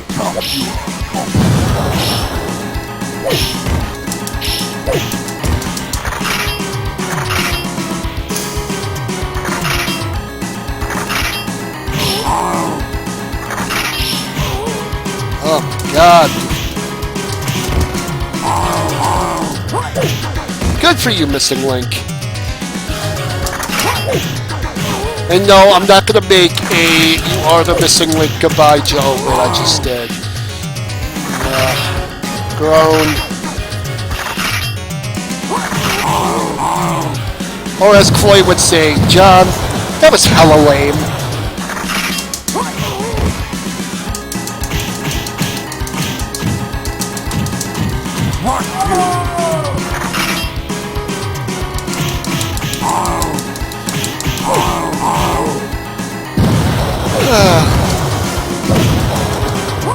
I just realized I'm not doing very well here. I'm sorry. So I just wanted to assure you guys something. I'm not a terrible gamer. I forgot I was going to switch characters. Darn it. So yay, you saved Kate. Wait, what? Yeah, she gets taken away. The missing link is destroyed, but one of the Vendetta gang members moves like lightning and captures Kate. The Cobras chase her downtown. Freddy the Freak, one of the Rude Brothers, has taken Kate. The Rude Brothers own a secret casino. So your requisite street stage? So yeah, I wouldn't consider myself an amazing gamer, but I like to think I'm pretty good. So I'm surprised I'm not really doing well. Maybe Crime Fighters just like tired me out. But I can usually almost beat Missing Link on one credit. But like I said, I would have liked to have had a home version of this, or, you know, have it in an arcade around here so I could have, you know, practiced it, because I'd love to try to get this game down to one credit. And it's just not the same playing it on emulation. And like I said, Konami, why can't you just put... Oh, wait. I was about to say, this is Konami we're talking about. They'd be like, okay, yeah, we'll release Vendetta. Pachinko! Let me guess. 3 sevens to save Kate?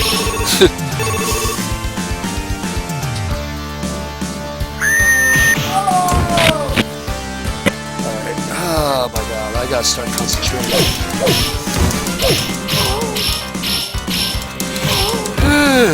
I'm getting a little tired, I'll be honest.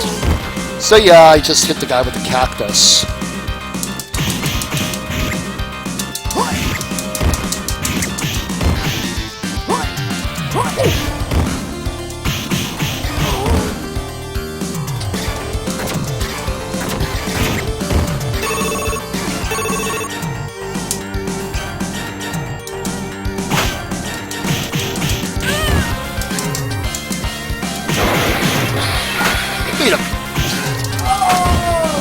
I was about to say, tell me that's a hair streak, because I'm wondering, what is that pig thing on her hand? So let's try a new character. Let's try Hawk. But let's see what his moves are. So his kick hits lower. We have a... And he has that diving, headbutt. And now we're going into the bookstore.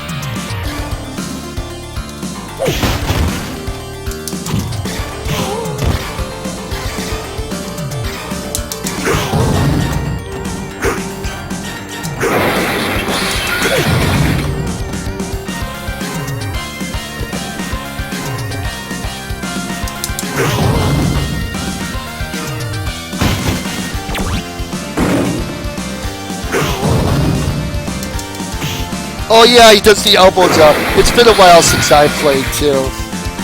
But yeah, that guy opens up his trench coat and hits you with a bunch of model house. So this is what we're going to teach Kate to do. Drop explosives. Or not drop explosives, drop elbows.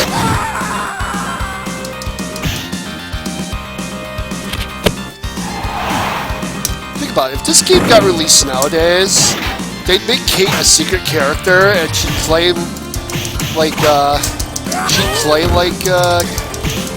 Hawk. Maybe a little faster or something. Or with like a different set of moves.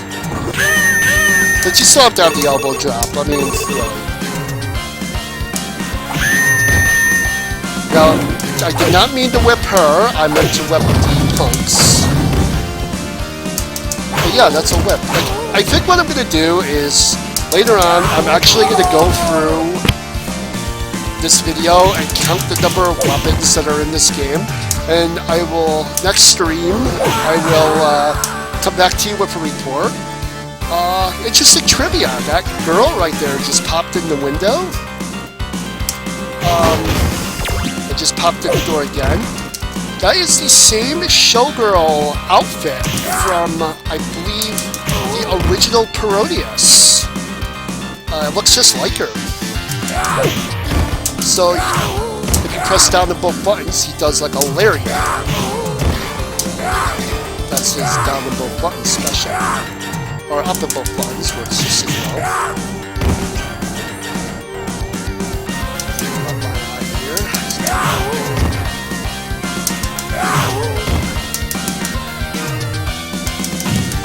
Oh boy.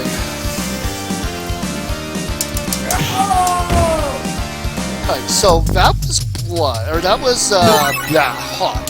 So let's take a look at Boomer. I believe this is the character I used when I first played this game. So, it seems like he has, like, a lot of moves from the original Crime Fighters, which kind of makes you wonder if Boomer is maybe one of the original heroes from Crime Fighters. They're probably thinking, oh my god, I'm in a better game!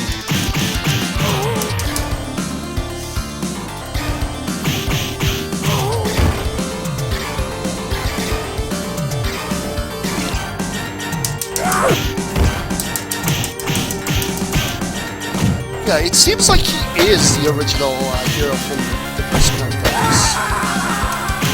He's just got that kick. Usually it's more like a curb stomp.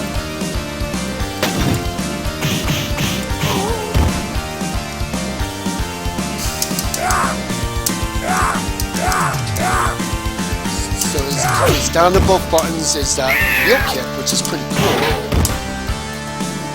But I think I will save the brick. I'm saving that brick. That's a one-hit kill. Do you think I'm, like, wasting that on you?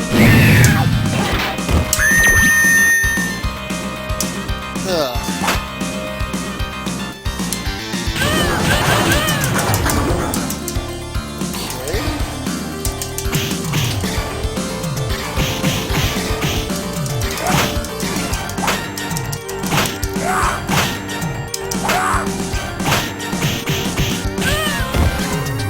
Oh wait, I wanted the whip. So we got that kind of shoulder, with a shoulder toss there.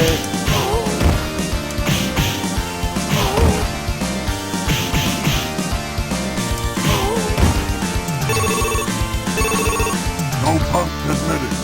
Get lost.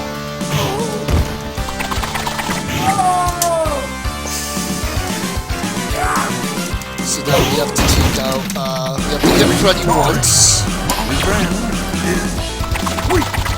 And now we get to fight him and his, partner. Okay. This is where I, again, go into a bit of useless trivia. In The Simpsons, the third level, and right before you go into Moe's Tavern, you fight a boss who is basically a big guy and a little guy. I've always had a belief that that's also the Rude Brothers, and that that's supposed to be a cameo. now let's do sledge. Oh my god, did you see the...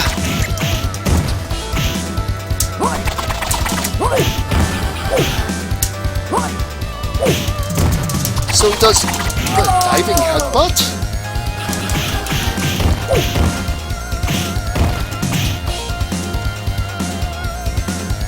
Okay, so the trick to beating these guys is, I believe if you, while they share the same life bar, they die individually, so if you take one of them out, it makes it easier to kill them both.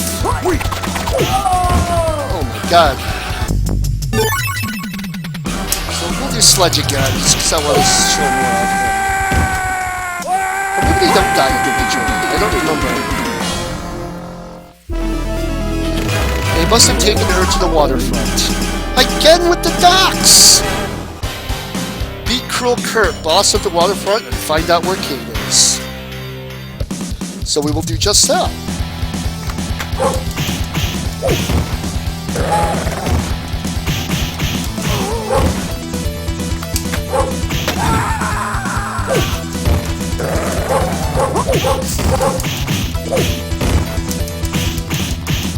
So that's like some sort of knee attack, I guess.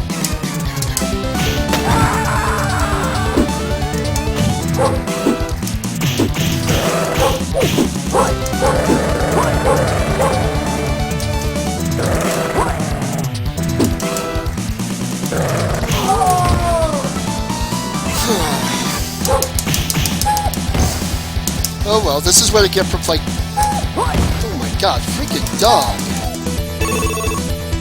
This is what I get for playing Crime Fighters first. It totally threw me off my Vendetta game. Then again, to be fair, I was also playing Dark Souls 2 Scholar of the First Sin earlier, and I actually just got back from playing Smash with some friends, so...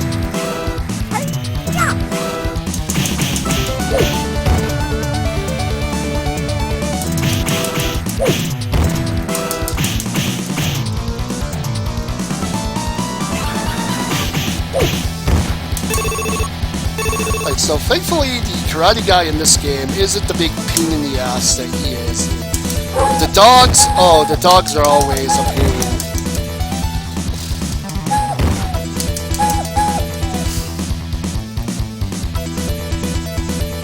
So now we are going to get on the boat.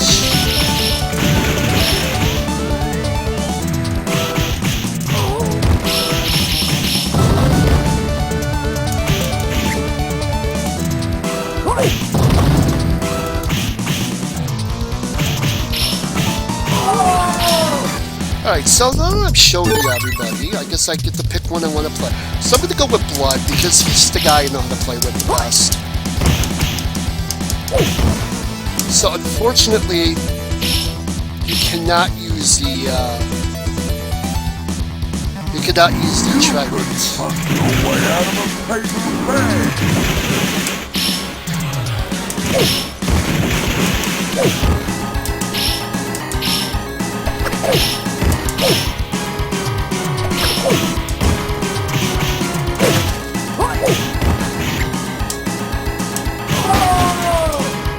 Did I just kill my... Oh my god. I'm sorry, I'm being completely awful right now. People are gonna like look at this and be like, wow, this guy's like set for a failed compilation video.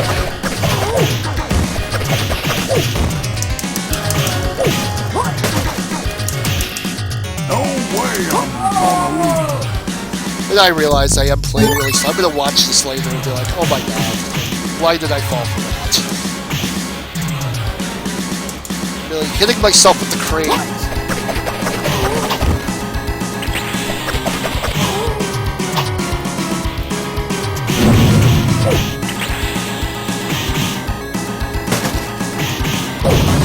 I will try to play a little smarter now.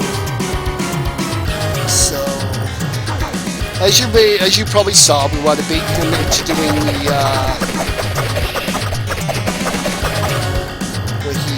the overhead swing with his anchor. When he does that, he will stick himself in the ground and we can attack him.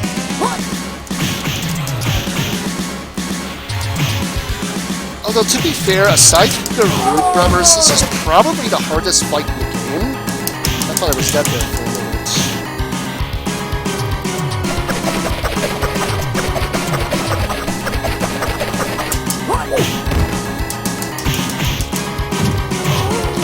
Why the fuck crap?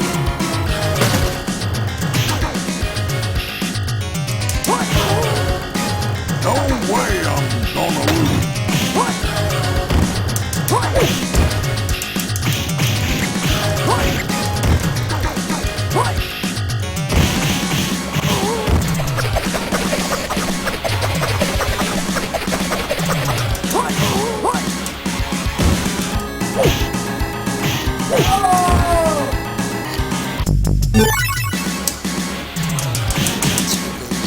Ability turn, knock you down, punch the crap out of you when you're on the floor.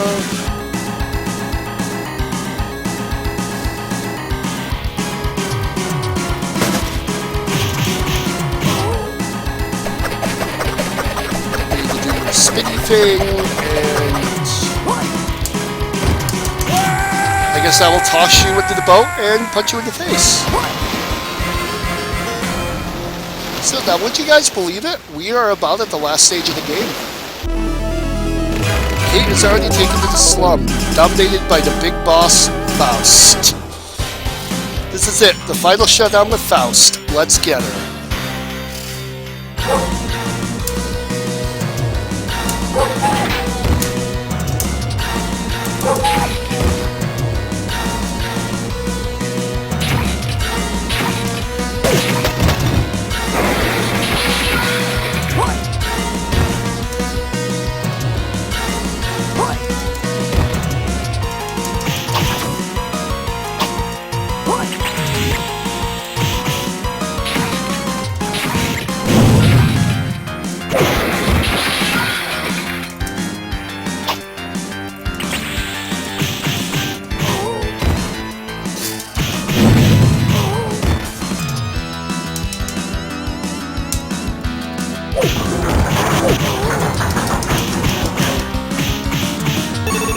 Okay, so those letters that fell from the sky, they actually spell out crime, and it seems to be in the same font as the title. So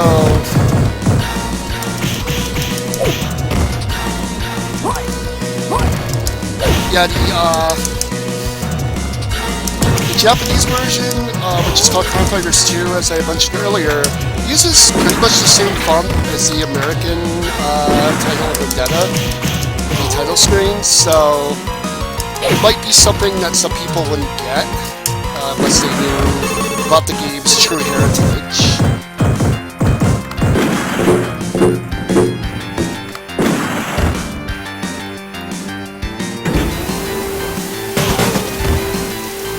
No, I want my shotgun. Oh, bastard.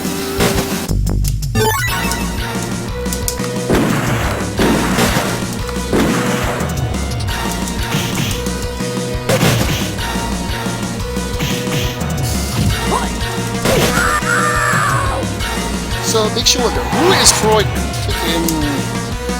is throwing those cactus pots at you? Is that Faust up there throwing cactus pots at me? And of course, anybody in my D&D group would probably start making jokes because we had a wizard named Faust who got ungodly powerful and pretty much became, I believe, the most powerful Dungeons and Dragons entity I've ever seen. To the point where he was like a god that rivaled Paylor.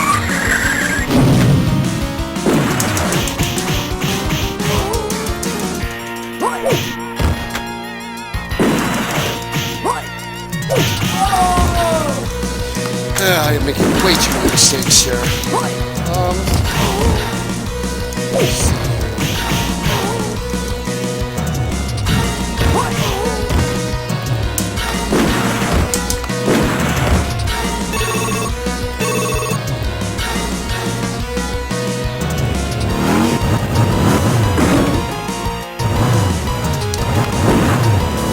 It's just innocent pigs, I just noticed that.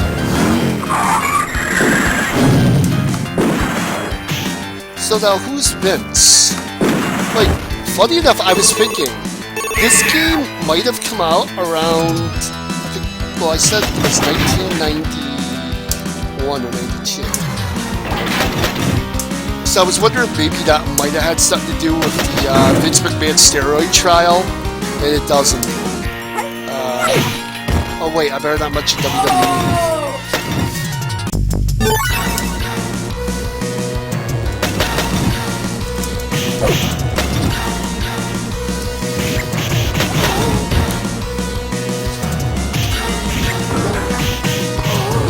So I'm assuming Vince is probably another gang member of theirs. Which makes you think, now is one of the Cobras an undercover cop?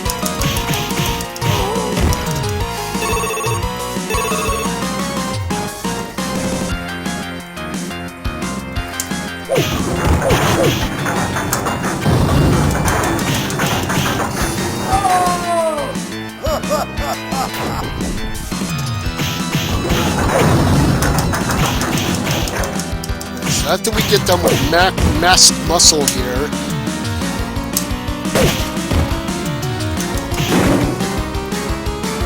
oh wait, no, get through this. Oh yeah, I forgot the cats.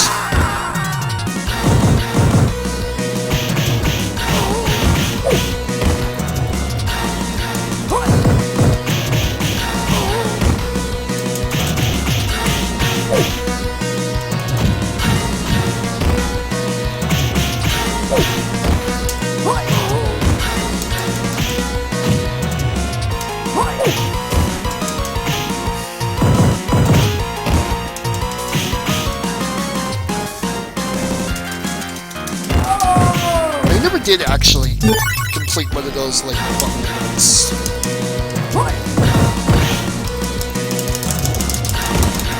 I know you can escape.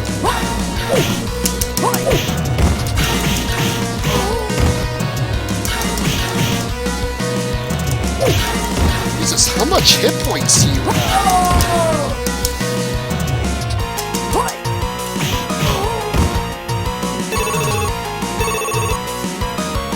There was a heal too. You're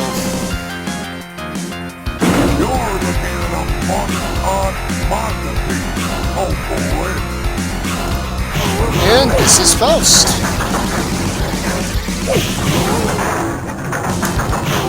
First thing you will notice is he summons guys. Second thing you will notice is he has a ton of HP.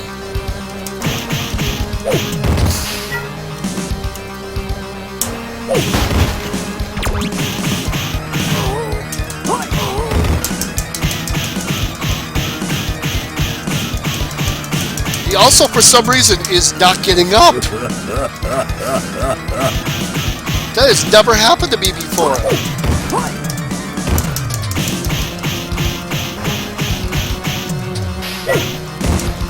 Okay, there's a reason why he just...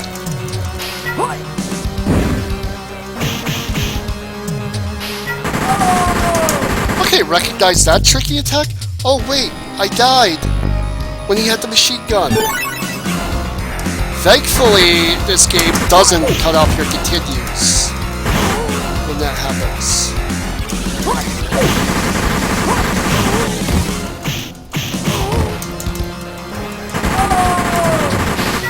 Alright, I'm not gonna lose to you. One hit done. And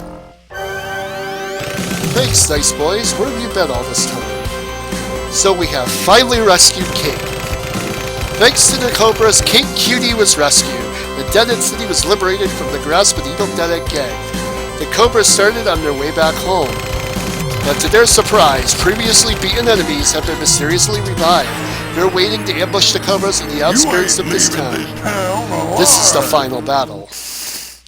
So yeah, we get another boss rush stage, just like in Crime Fighters. Except there is a difference in this one. One, the bosses don't have as much health. Two, you only fight two at a time. Three, you actually get something for beating the bosses this time.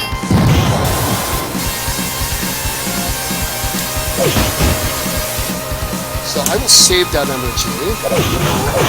So it will let me...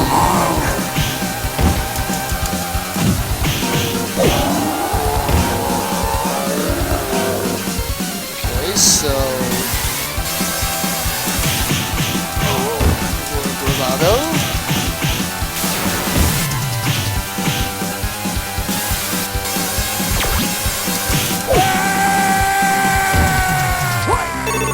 So now we go on to the next set of guys, who I believe is Joe Asugi and the Rude Brothers. Oh, this is going to be a pain in the butt. Rude Brothers is arguably the hardest fight, with Kurt being the second hardest. Faust, believe it or not, I would say is probably, aside from his machine gun form, fairly easy boss.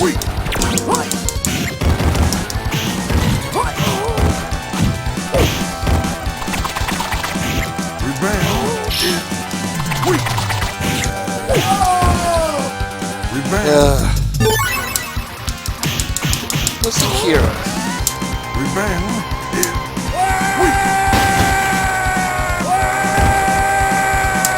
It sure is. Come on, get up. What am I thinking? Why do I think this is like Final Fight or any other like beat 'em up where I have to wait for them to get up?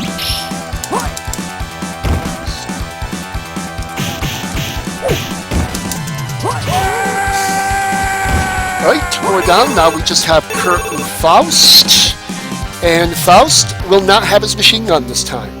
And did you notice Kate was in the background kind of cheering us on? Makes you wonder, if she's cheering you on, why can't she throw me weapons? I love a freaking shotgun right now.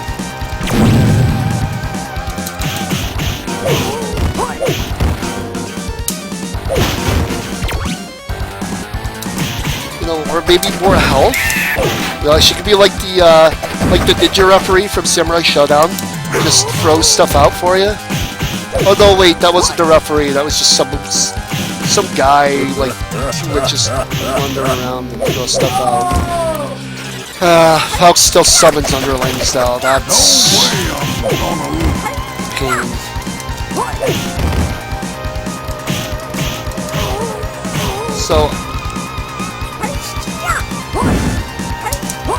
So again, when I mentioned Faust is probably one of the easiest bosses, keep in mind this does not relate to this particular battle with him, where you also have to deal with Kurt and his underling.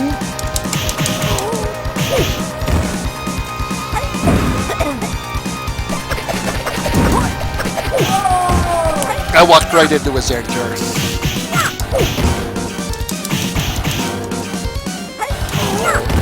God.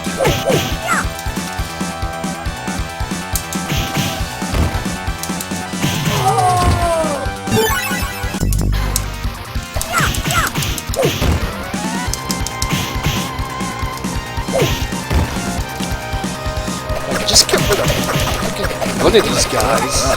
Oh no, really? Summon another underling? Okay, Kurt, you're pissing me off.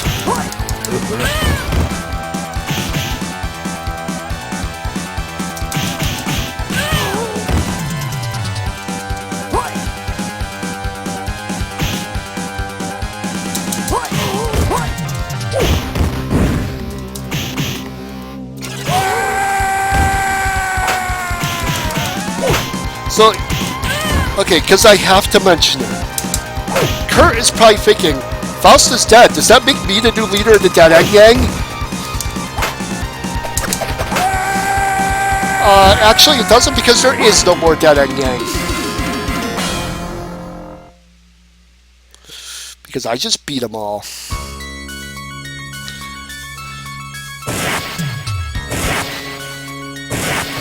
Congratulations, you got them all and restored the peace and truth to Dead End City. Thank you for playing.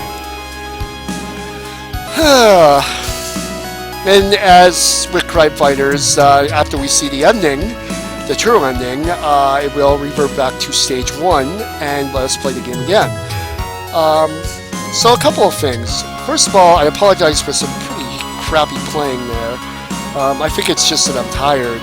Number two, we're going back to the Kate protege thing. Other sources have mentioned that she might be Hawk's sister, which is a possibility. I don't know why I didn't mention that before. And again, it goes back to the beginning of the game. To let us play it all over again.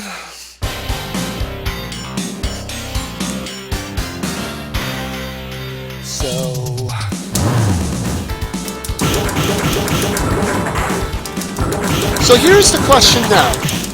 Why did Konami not choose this game for a home port? Unlike Crime Fighters, it was pretty well received.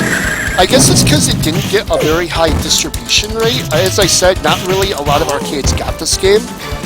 And I'm kind of half-trying right now, so... Wait.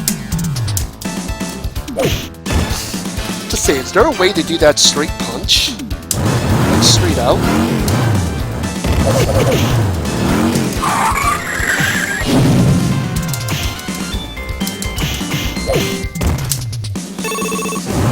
Would be kind of neat if there was like Street Fighter special moves in this. Like, I'm not expecting fireballs or anything, but like maybe a way to constantly hit that straight punch. Although it might have to do with distance.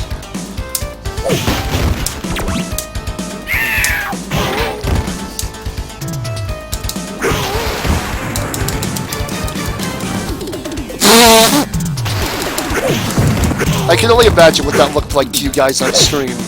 Me constantly picking up the same two weapons over and over.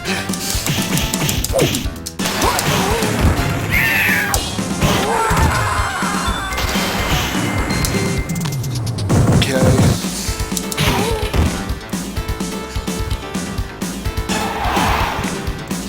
So we have the tire.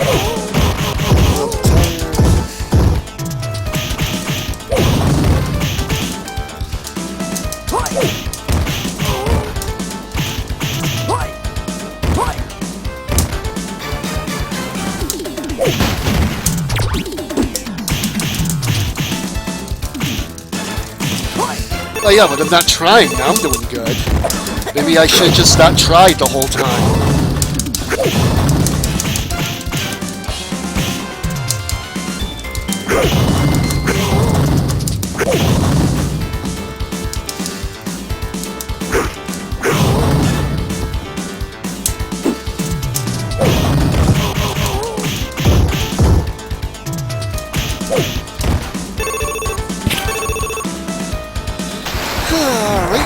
Back to fighting the Vendetta again.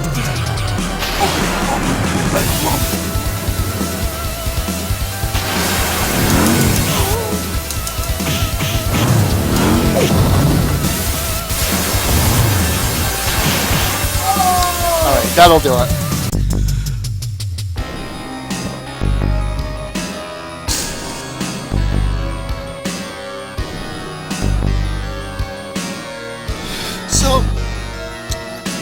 If I gave Crime Fighters a 5 out of 10, or maybe a 4 out of 10, if I had to rate this game, that might be kind of redundant. I'd give it maybe an 8 or a 9. Probably a 9. In terms of its actual credentials on its own.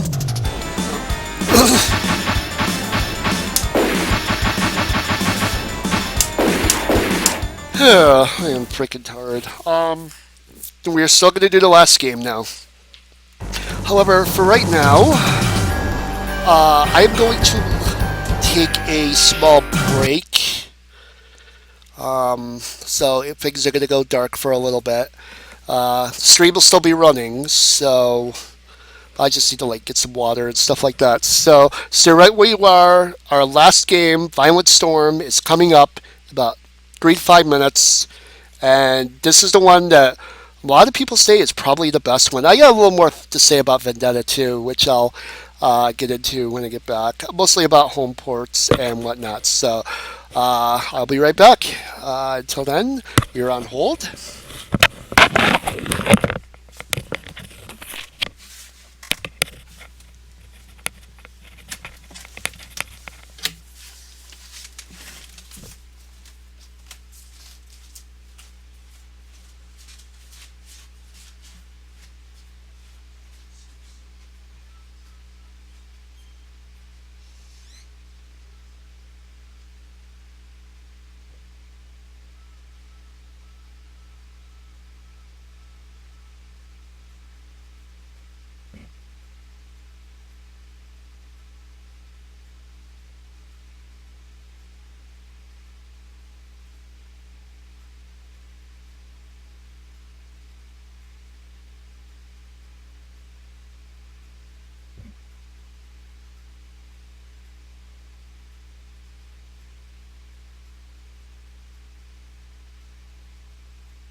All right, so it wasn't quite 5 minutes, but I figured we'd jump back on. I just need to get a drink of water and use the facilities real quick. But I am back.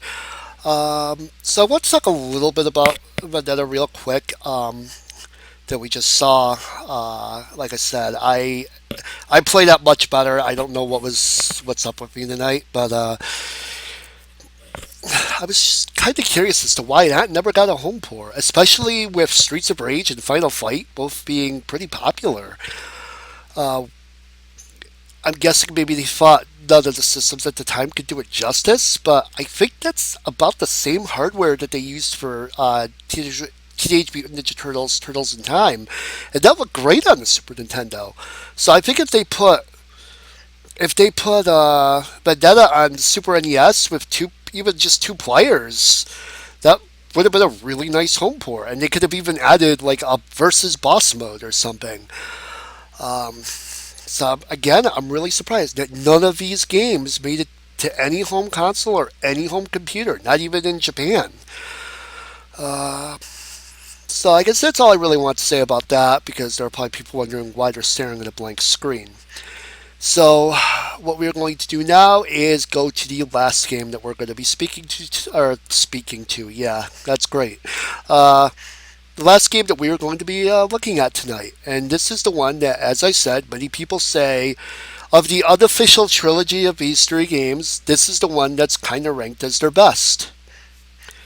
So I will pull that up for you very shortly. So, and this is a really, really fun game. It does play a little differently than the other 2 that we just took a look at. This one's closer in play to Final Fight, which is kind of funny. So, because we just got done talking about Final Fight, so let me just make sure things are okay. So our stream is a little behind. From where I'm at right now. So, but everything seems to be looking good. So let's just make sure that the game looks okay on stream. And as you can see, we are playing the European port.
them out.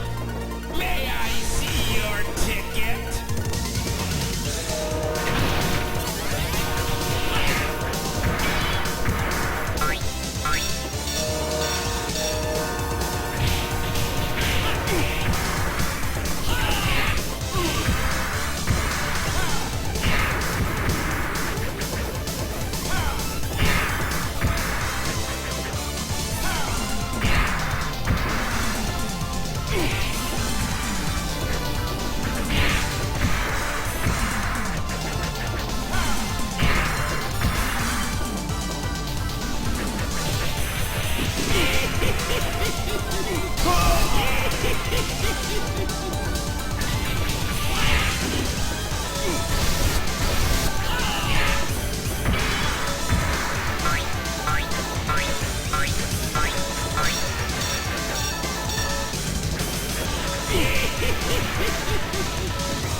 Don't stop. Come on, get down.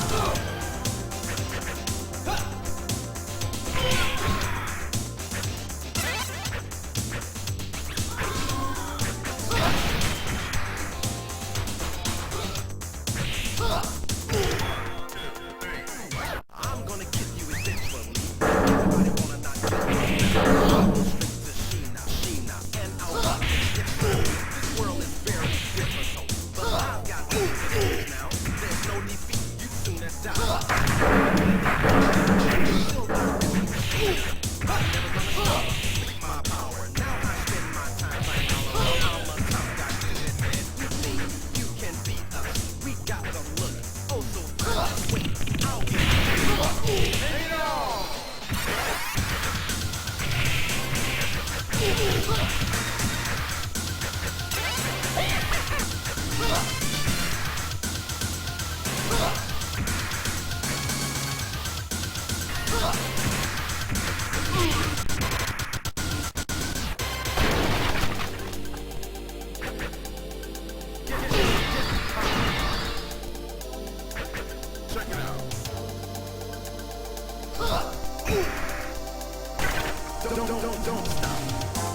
Come on, get down.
Come on.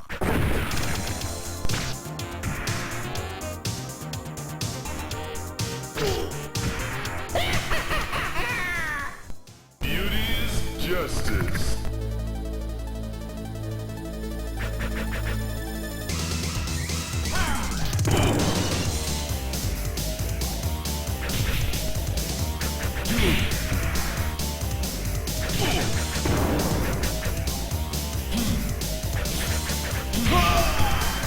Beauty's power.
Doing it very well.